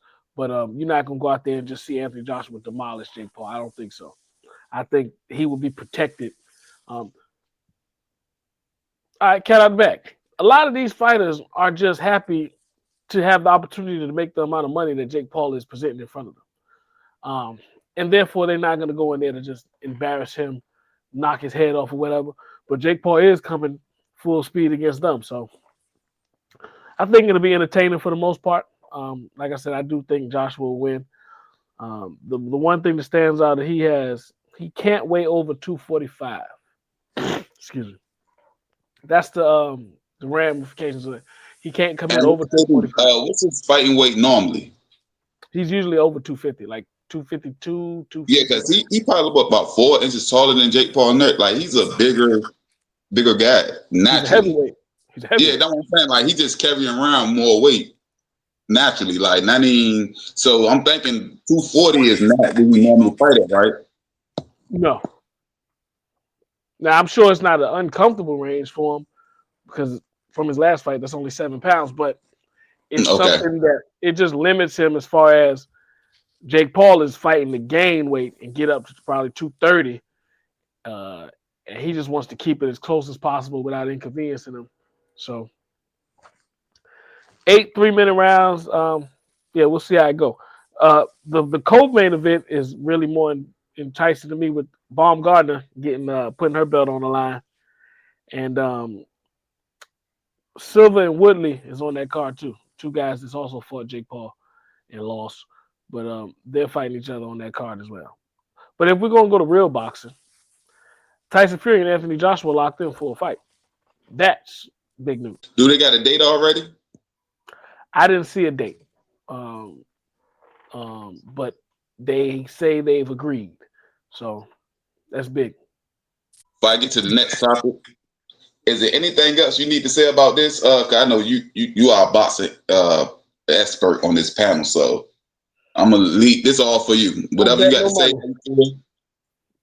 Don't bet no money. Don't bet no money. On you say don't bet no money. Joshua Jake Paul. Yeah, don't bet no money. All right. And you heard it first. Don't bet any money on this fight. So we're gonna get to our injury report. I'm gonna start with you, Mr. KD. I'm gonna start with Mr. Amari. Kansas City season end, possibly in the worst way with Mahomes injured. We seen Devontae hobbled off the field. Micah didn't finish the game. Any thoughts that you have about this? And I know you got many more injuries on your injury report, Mr. Amari, so I'm going to start with you. Well, with Patrick Mahomes getting injured, I mean, of course, that kind of dwindles the chances of Kansas City even making the playoffs. Although with them losing that game, that already eliminated them from playoff contention. Michael Parsons' injury was believed to be a torn ACL. It was confirmed to be a torn ACL, as well as Patrick Mahomes' injury was also a torn ACL. Um, Devontae Adams hobbling off the field is just a re-aggravated hamstring. He'll probably be shut down for the rest of the season, being that they already clinched a playoff spot. Um, a few other injuries that I do want to touch on. Um, Broncos safety Brandon Jones, he with a pec injury, he's placed on IR. I said he'll be placed on IR. The Commanders officially shut down Jaden Daniels for the rest of the season. Um, Teddy Buchanan, standout rookie linebacker for the Baltimore Ravens. Also their second leading tackler for the team, towards ACL. Anthony Richardson has been cleared to play. Uh-oh. That's why that's in this injury report. That's kind of crazy. Something to be worried about. Um, Christian Watson was hospitalized with a shoulder injury. He actually avoided a major injury, so he should potentially be back by next week or the following week. Andre Baselli, wide receiver for the Cardinals, got carted off the field with a neck injury. The 49ers have officially placed Brandon Ayuk out for the season. And Bears cornerback Kyler Gordon will be headed to IR, hopefully just to rest him for the playoffs. That is all the injuries that I have for my injury report. Salute. All right. So I'm gonna go to you, Mr. KD, because we're gonna get to injuries, quote unquote, in basketball. First, I'm gonna start with Embiid had another good game. Is he and PG-13 just shaping into form? Are they really back to what we think they can be? Are they there, Mr. KD? Also, LaMelo Ball is out with an injured ankle, foot injury. And my question to you in particular, is he just injury prone? Because it seems like every year he have an injury. And I'm going to end with this. Austin Reeves is also out with a calf strain. I just want your opinion about that. This is on you, Mr. KD. Yeah, Embiid had a good flash in the pan performance. And it was in Maxi's absence. So it was good to see that he can still put those numbers up. But putting those numbers up on a consistent basis is still that question. And therefore, your answer to your question is no, they're not back. Nah, every other game, because, he don't play back-to-back. Every other game. He's not putting up 30 plus every other game. I would like to see it. I just don't believe it right now. I'd have to see it to believe it. You don't think he can Matter of give you fact, 41 even games when I do of see 31? it, even when I do see it, I'm not gonna believe it. I'll let you know that right now. So You don't think he can give you at least 20 games of 41? in how many seasons? How many seasons? Yeah.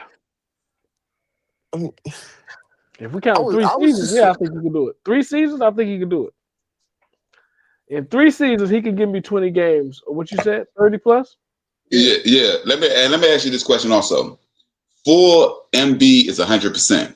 What do you think he's at right now in his career? 100% is the full MB, fully healthy, all his faculties working at 30 years old. I think he's 30, 31. He's not really that old. His body just betrayed him. But what do you think he's at from 0 to 100% right now? It's hard to judge because I haven't seen him consistently. I can't get a good judgment until he's consistently out there and exposed to judgment. But I know he's not 100%. And the question really, a better question would be, will he ever be 100% again? And that's I don't think he'll ever be 100%. I'm going to say personally, and real talk, I think he's only operating right now about 60 to 70% tops. I'm talking about the best MB, that 40-point game, 70% of he can't move lateral at all. Like that's gone out of this game. Side to side, that's gone. It's either back and forth, and that's it. And I see that even with his jump shot, like his jump shot is more diminished because he barely lift. Now he really can't get any lift. It's free, like everything about his game, the rebounding, all of that. So I say about 60% right now. The rebounding is gone. That's why I say about 60, and that's a main indicator because that's position and hustle, and want to. But go ahead. I'm sorry. And LaMelo Ball and all the other things I asked you about. Go ahead, Mr. KD. LaMelo. Yeah, LaMelo is at the point where we're talking about injury prone because he's in and out the lineup so consistently. But it's the same injuries really. It's that ankle injuries consistently that just keep holding him back and hindering him. His last season was cut short because he got the procedure done, and I think this year they're just being real cautious with it to see the recovery and everything. But the more this plays out in Charlotte, the trade value dies down. And therefore, they're diminishing their own product and value as far as anything in return. But LaMelo has to be looked at as an injury-prone star or player as of right now. After he signed that max contract in 2023, there was a period where he only played 75 of the available 173 games. So that was a big point post him signing that max. And even before that max, he missed an amount of games, I think 35. I think he only played an average of 35 games in those seasons. But they were just so – see, Charlotte, they needed somebody to sell tickets. LaMelo sold tickets, and that was their guy. So he was going to get that max contract regardless. But now I think it's time to move his contract and give him an opportunity to really compete somewhere with a team that is competent around him.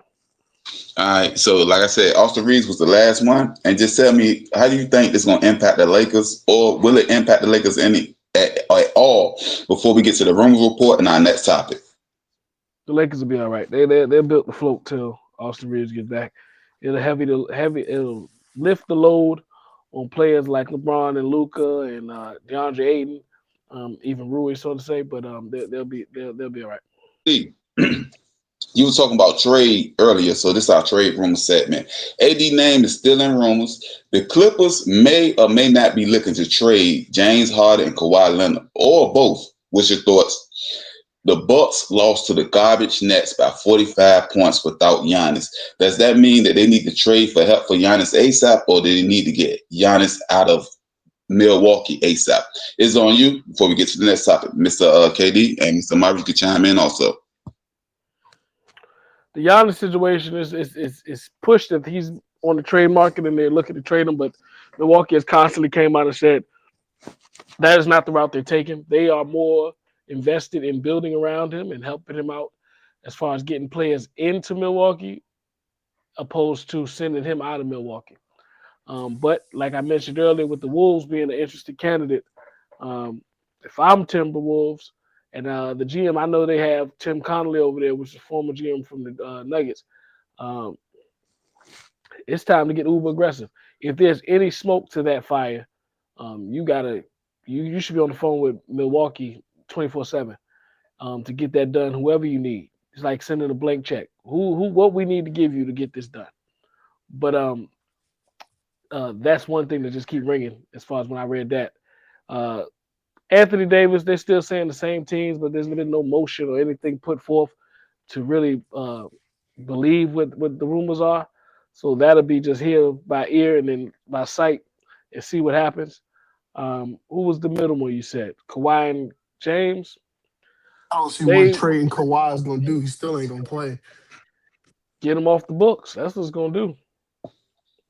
And to Mr. Margaret point, I think I can see Kawhi Leonard retiring before he get traded. No, that's not in Kawhi's. Kawhi don't make that choice.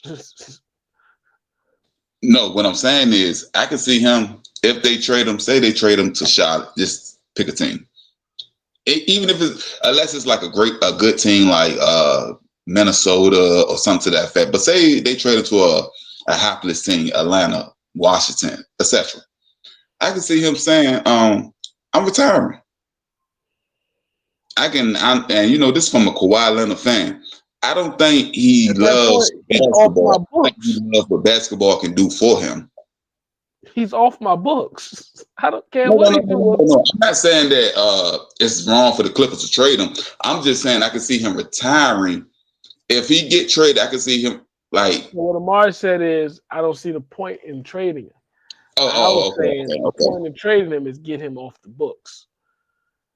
Even You're if he right. goes, I definitely worded that wrong. I don't see the point in trading for him, and he's there we never go. gonna play. There we go. There we go.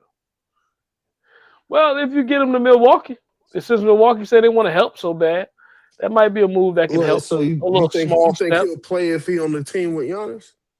Yeah. Well, I think he would be opposed to retiring more so to say than some of these other situations.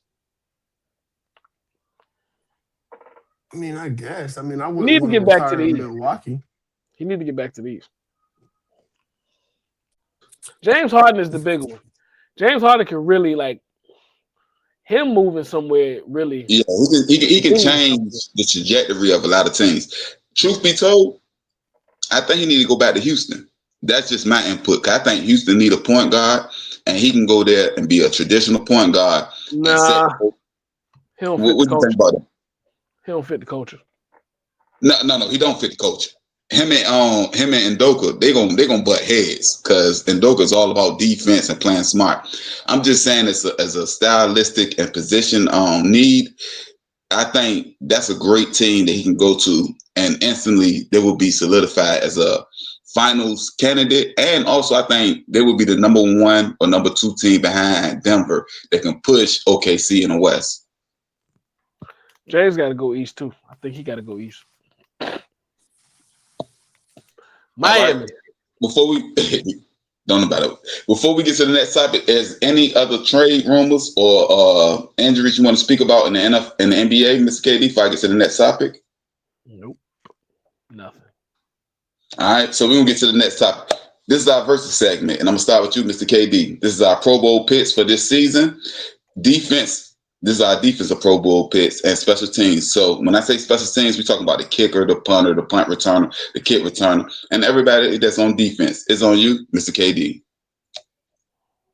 Where we starting? NFC or AFC, Amar? AFC. You say AFC first. I got D and Myles Garrett, D tackle Jeffrey Simmons, outside linebacker Nick Bonito. He has to get some type of recognition from this season that's going under the radar. Cornerback, I got Derek Stingley Jr. Inside linebacker Devin Lloyd. He's having a good season, low key. Free safety. This is where I didn't go with the season. I went with the names. I'm going Derwin James. Strong safety, I'm going Kyle Hamilton. Kicker, I'm going Cameron Dicker from the Chargers. Punt, I'm going with the punter in Jacksonville. Should I say his name? Yeah, that's disrespectful. Crawshaw out of Jacksonville. And then return specialist, I went with Travion Henderson for New England. Return specialist, you went with Travion Henderson and not Isaiah Davis with the most. I know. I went with the name as far as votes. Okay. Yeah. All right. I mean, we pretty much had a similar D line. I mean, I did have a few different names. I did have Myles Garrett. I had Nick Bonito or Max Crosby. Oh, you put him as a DN? Yeah. I had Zach Allen and Jeffrey Simmons. Danielle Hunter got to go on there then. Yeah. I see the edge players. So, but yeah, in my interior, I had Zach Allen and Jeffrey Simmons. Inside linebackers, I had Devin Lloyd and I had rookie from Cleveland, Carson Schweissinger. At corner, I had Pat Surtain, Denzel Ward. Safety, I had Derwin James and Kyle Hamilton. Kicker. Stingley ain't get there? What? Oh, Stingley. Well, I only did 2. I mean, I said we're doing 3, then yeah, Stingley would have been there. But yeah, kicker had Cameron Dicker. Punter, I didn't. Well, I didn't have a punter actually, but I would probably take Jacksonville's punter because he been doing Shout out Ryan Rico. But yeah, kick returner. Return specialist. I had Isaiah Davis. That's Colts. Where you from? The Jets. Jets. That's the only touchdowns they've been getting. What position he play? I can't remember him. What position he play? For the kicker, for the AFC. Play wide receiver. What'd you say?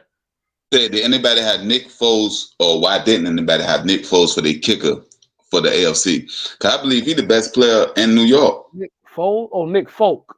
Folk, Folks. Ain't no S. Oh, it's just Folk, Folk, Folk.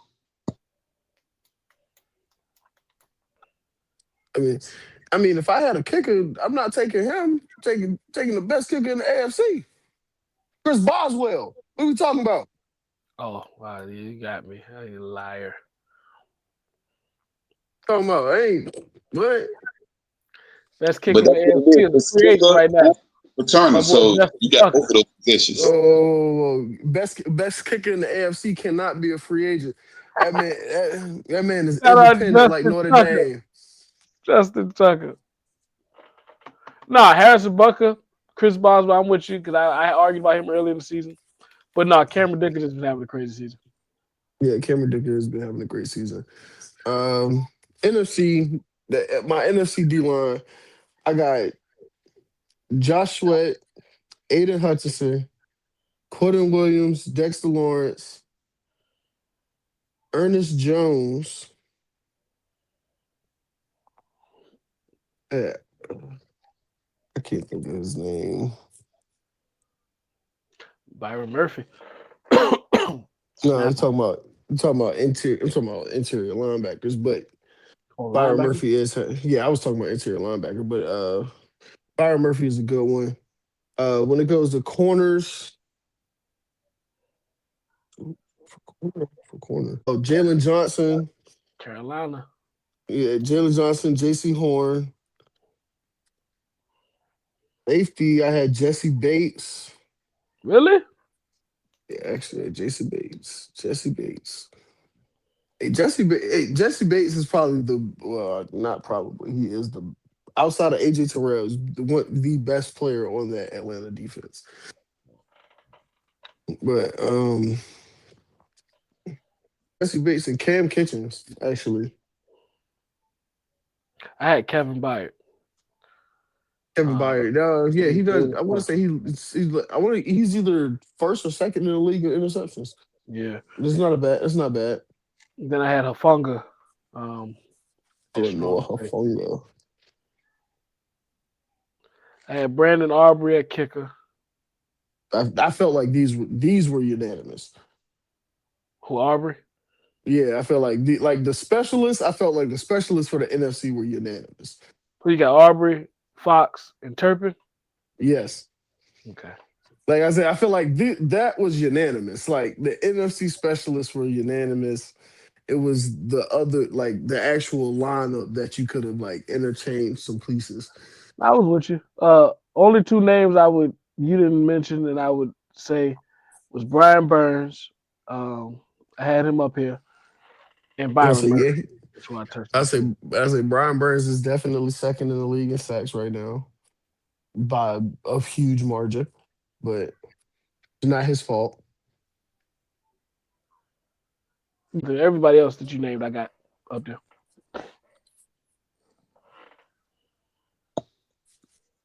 All right, we're going to get to our next topic. So, with our next versus segment, I'm going to start with Mr. Amari on this one. Good choice.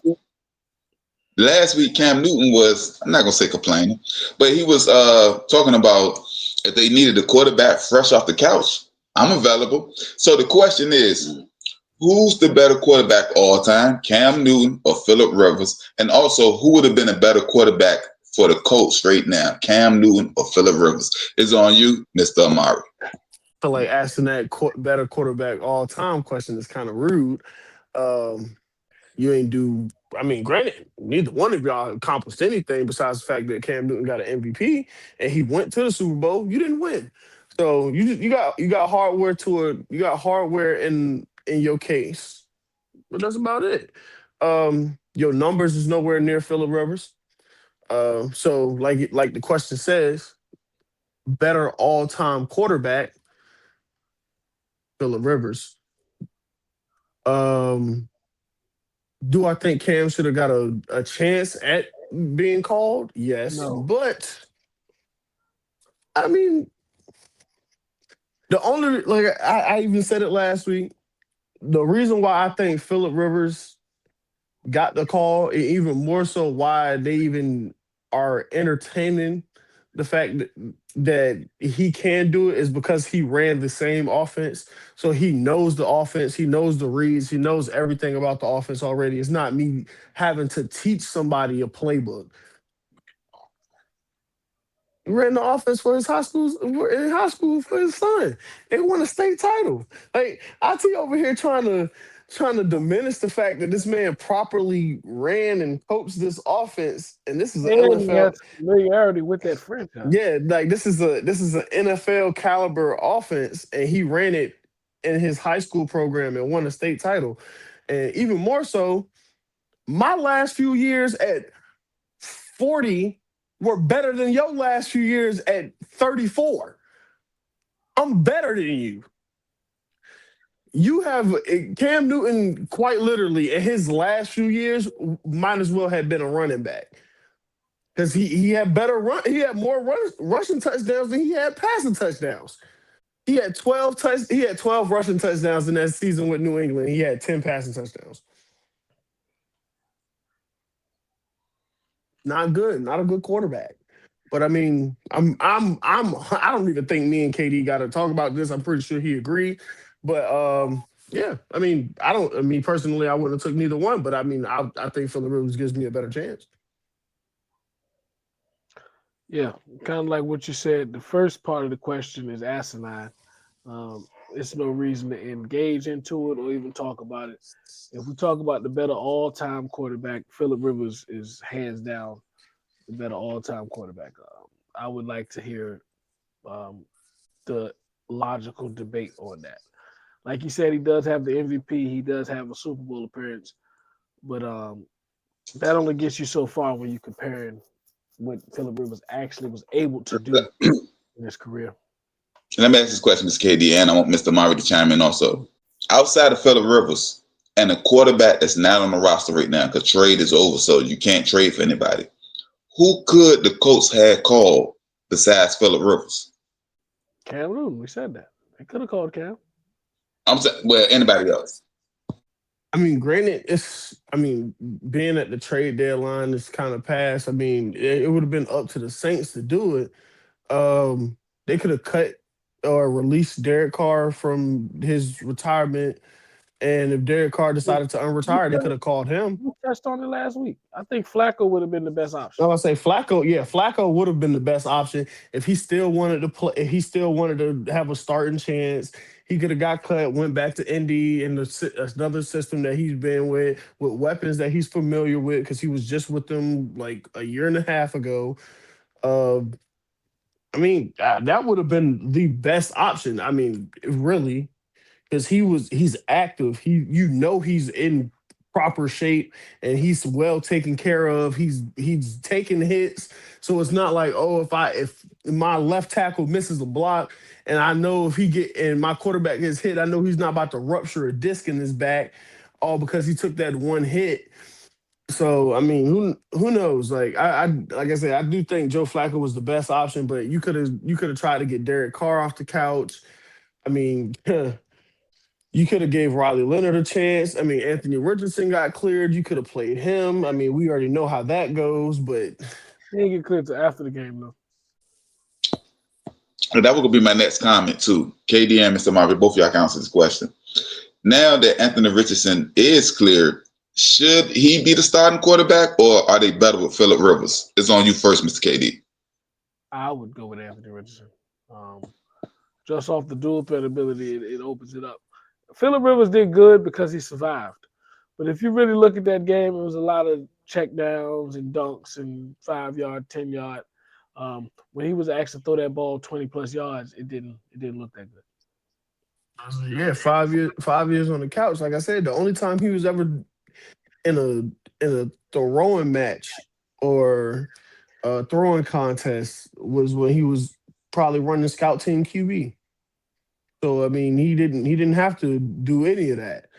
But I mean, as much as I would love to say put Anthony Richardson out there, Anthony Richardson has shown me no reason to ever trust him being on that football field running my team.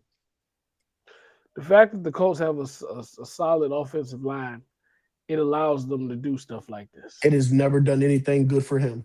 No, That just showed me that I gave him a lot of time to make bad decisions. No, I'm talking about the Phillip Rivers part of it. I'm saying Oh, it I was talking allows about them to Anthony sign a 44-year-old off the couch because we Yeah, have I mean, a line. I can do that. Hey, like you said, my O-line good. I know he's going to be protected. But if I put Anthony Richardson back there, I'm just giving you a lot of time to make bad decisions. I feel like we're going to have a different opinion on this after this 49ers game because they about to blitz the heck out of Phillip Rivers. And I'm gonna start with you, Mr. Amari, because both of y'all made it seem like it's case closed, like the all-time career is not comparable. To your point that you started with, he has an MVP and he went to the Super Bowl.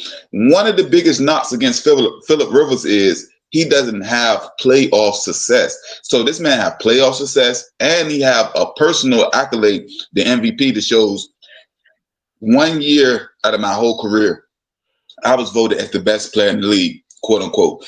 Phillip Rivers never had that. So how is it a clear-cut case that Phillip Rivers is better than Cam Newton all time, Mr. Amari? Because you was here. For 1 year, you was here. You got like you said, you was at what do they call it? Christmas Harden call it Mahomes. You was at the top of Mahomes Mountain. And then my man went to the Marianas Trench.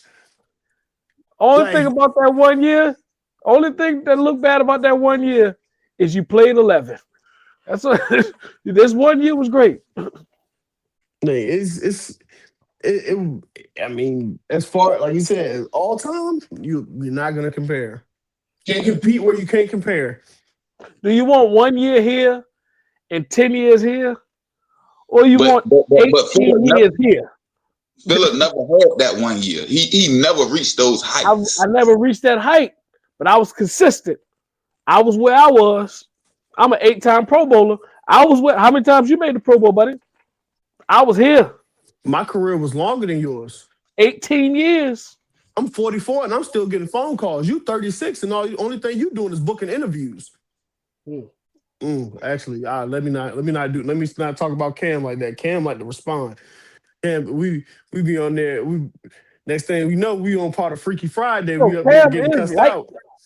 Cam is like that as far as what he was able to do for his stick. But the question was career. What are we talking about? Ain't him. So my guy, Mr. Cam Newton, he had 3 Pro Bowls in his career. To your point, to the 8. Now let's deal with the second part of this conversation. Who would be better for the Colts right now, Cam Newton or Phillip Rivers? I say Cam Newton. I seen this man strong arm 2 grown men with one hand without moving a head. I think he can make it through an NFL game. Phillip Rivers out there slipping and sliding, to Mr. Amari point. He looked 50. F44, he looked 50. He had 3 chins hanging. He looked bad out there. So what you think about that, Mr. KD? Can you make the passes consistently? That's what it comes down. Hold on, Mr. KD. Could he make passes consistency? He had 27 passes attempt, 120 yards. Could he make passes consistently? And especially, you got to think about it. The Colts have playoff aspirations. His completion percentage would have trumped Cam's in the same exact situation.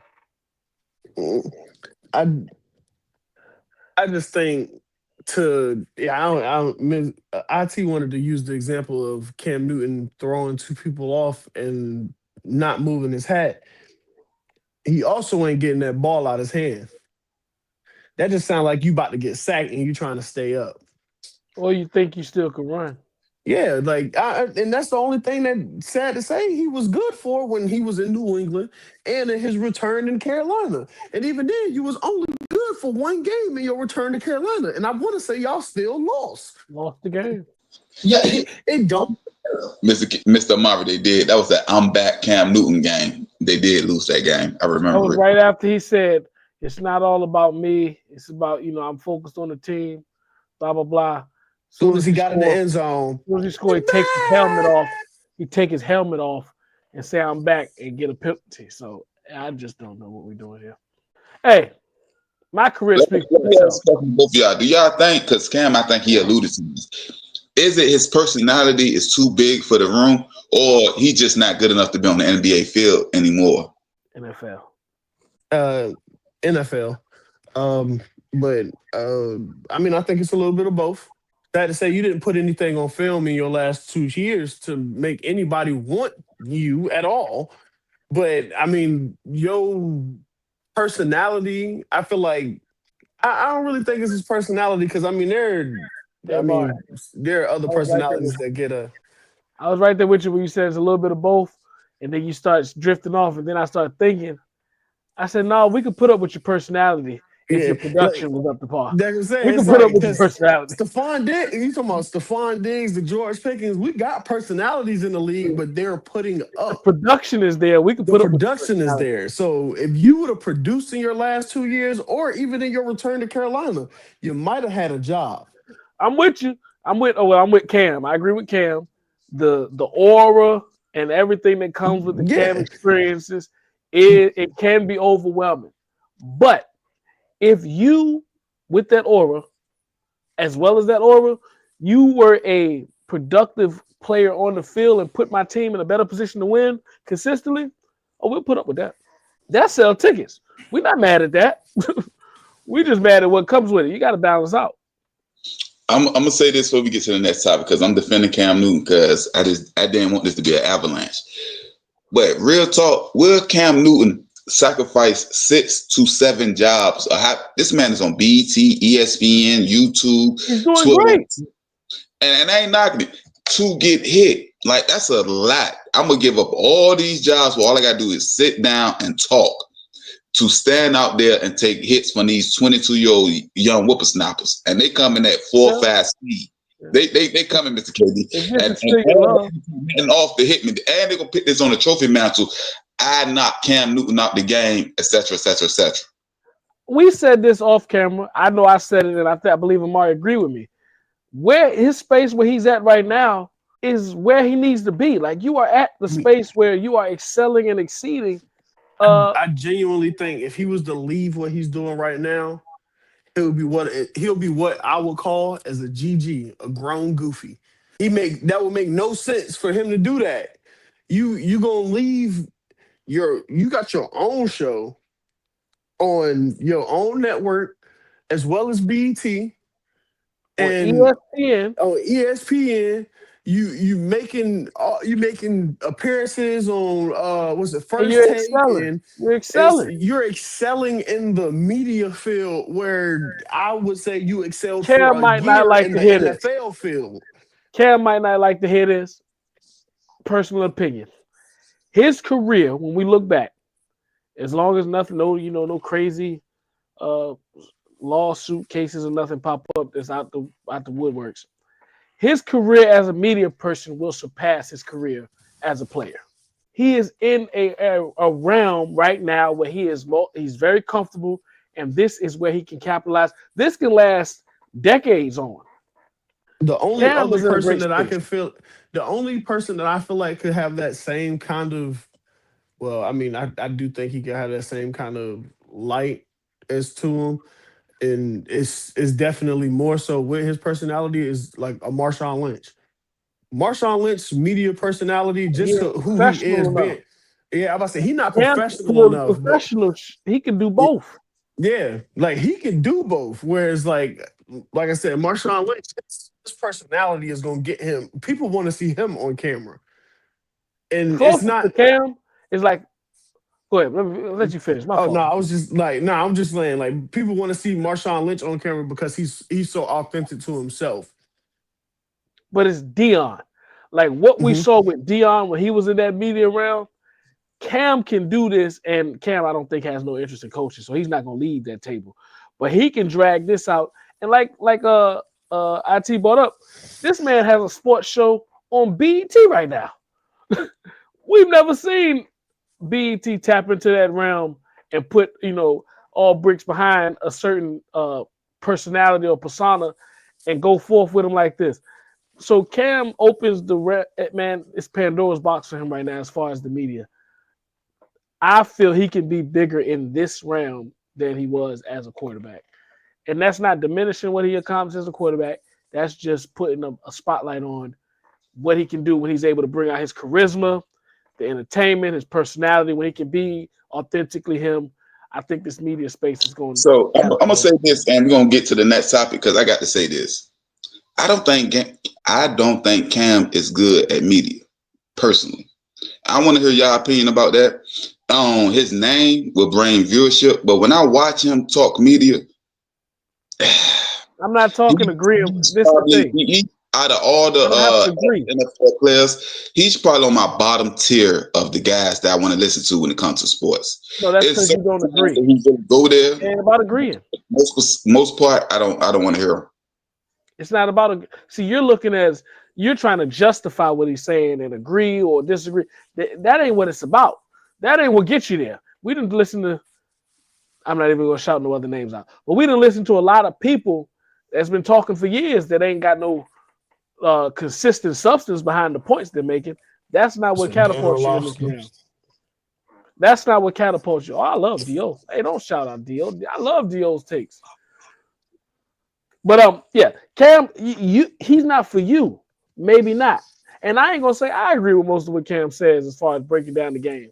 But Cam's personality, his charisma, his the optics of it will put him in great space in the media realm. That's what I'm saying. Mr. KD, for Mr. Omari's chime in, I think that's my biggest problem I have with him. I don't see his charisma. I don't see his personality. What? I'm gonna tell you how he answers questions. He's answered questions as if he's still an NFL player and he's scared to piss off his teammates. That's how he answers questions. He really don't go there. It's very surface.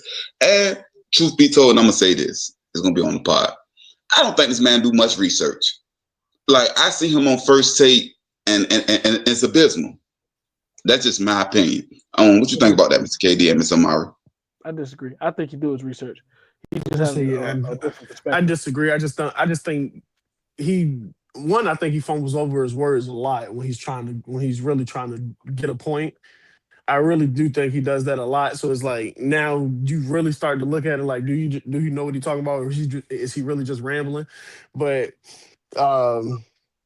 I actually enjoy most of his takes, and like you said, I see his charisma, his personality is. I mean, I don't really think he shies away from showing his personality, but it's more of the things that he brings to the media than what he's taking away. You still getting the news, you still getting the updates and everything you want. You're just getting a little flavor with it. And he will bring in a different audience.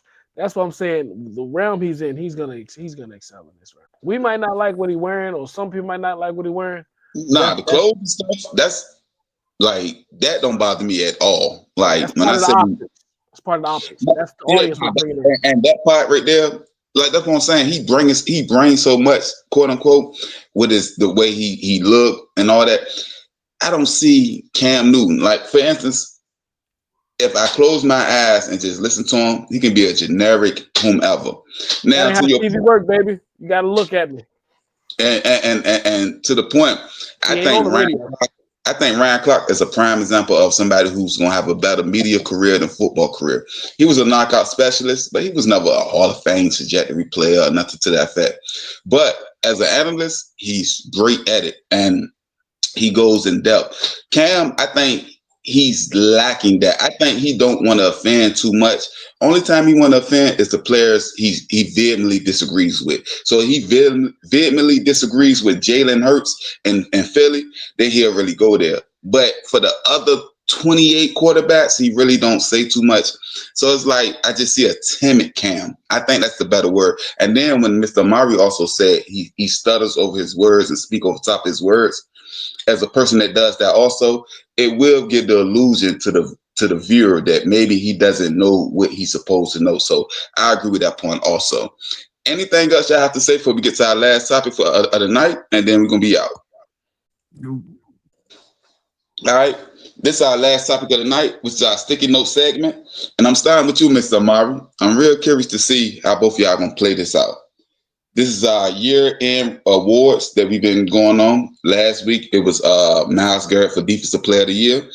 Tonight, it's our sticky note segment of who's the best coach of the year this season. It's on you, Mr. Amari. Mike Vrabel. I feel like it's unanimous. Mike Vrabel. Honorable mention, Mike McDonald. Mike Vrabel. Yeah, I'm right there with you. I had honorable mention as Mike McDonald as the second guy. Yeah, another honorable mention, Ben Johnson. Yes. Actually, yeah, that's perfect. 1, 2, and 3 right there. All right. So I guess we went with Mike and Mike. So with that being said, I need y'all to remember one thing. Mike Vrabel is the one. Mike Vrabel is the one. No, I said we went with Mike and Mike. Yeah, yes, sir. I agree with y'all both. With that being said, I need y'all to remember one thing. We ain't gonna play. We out.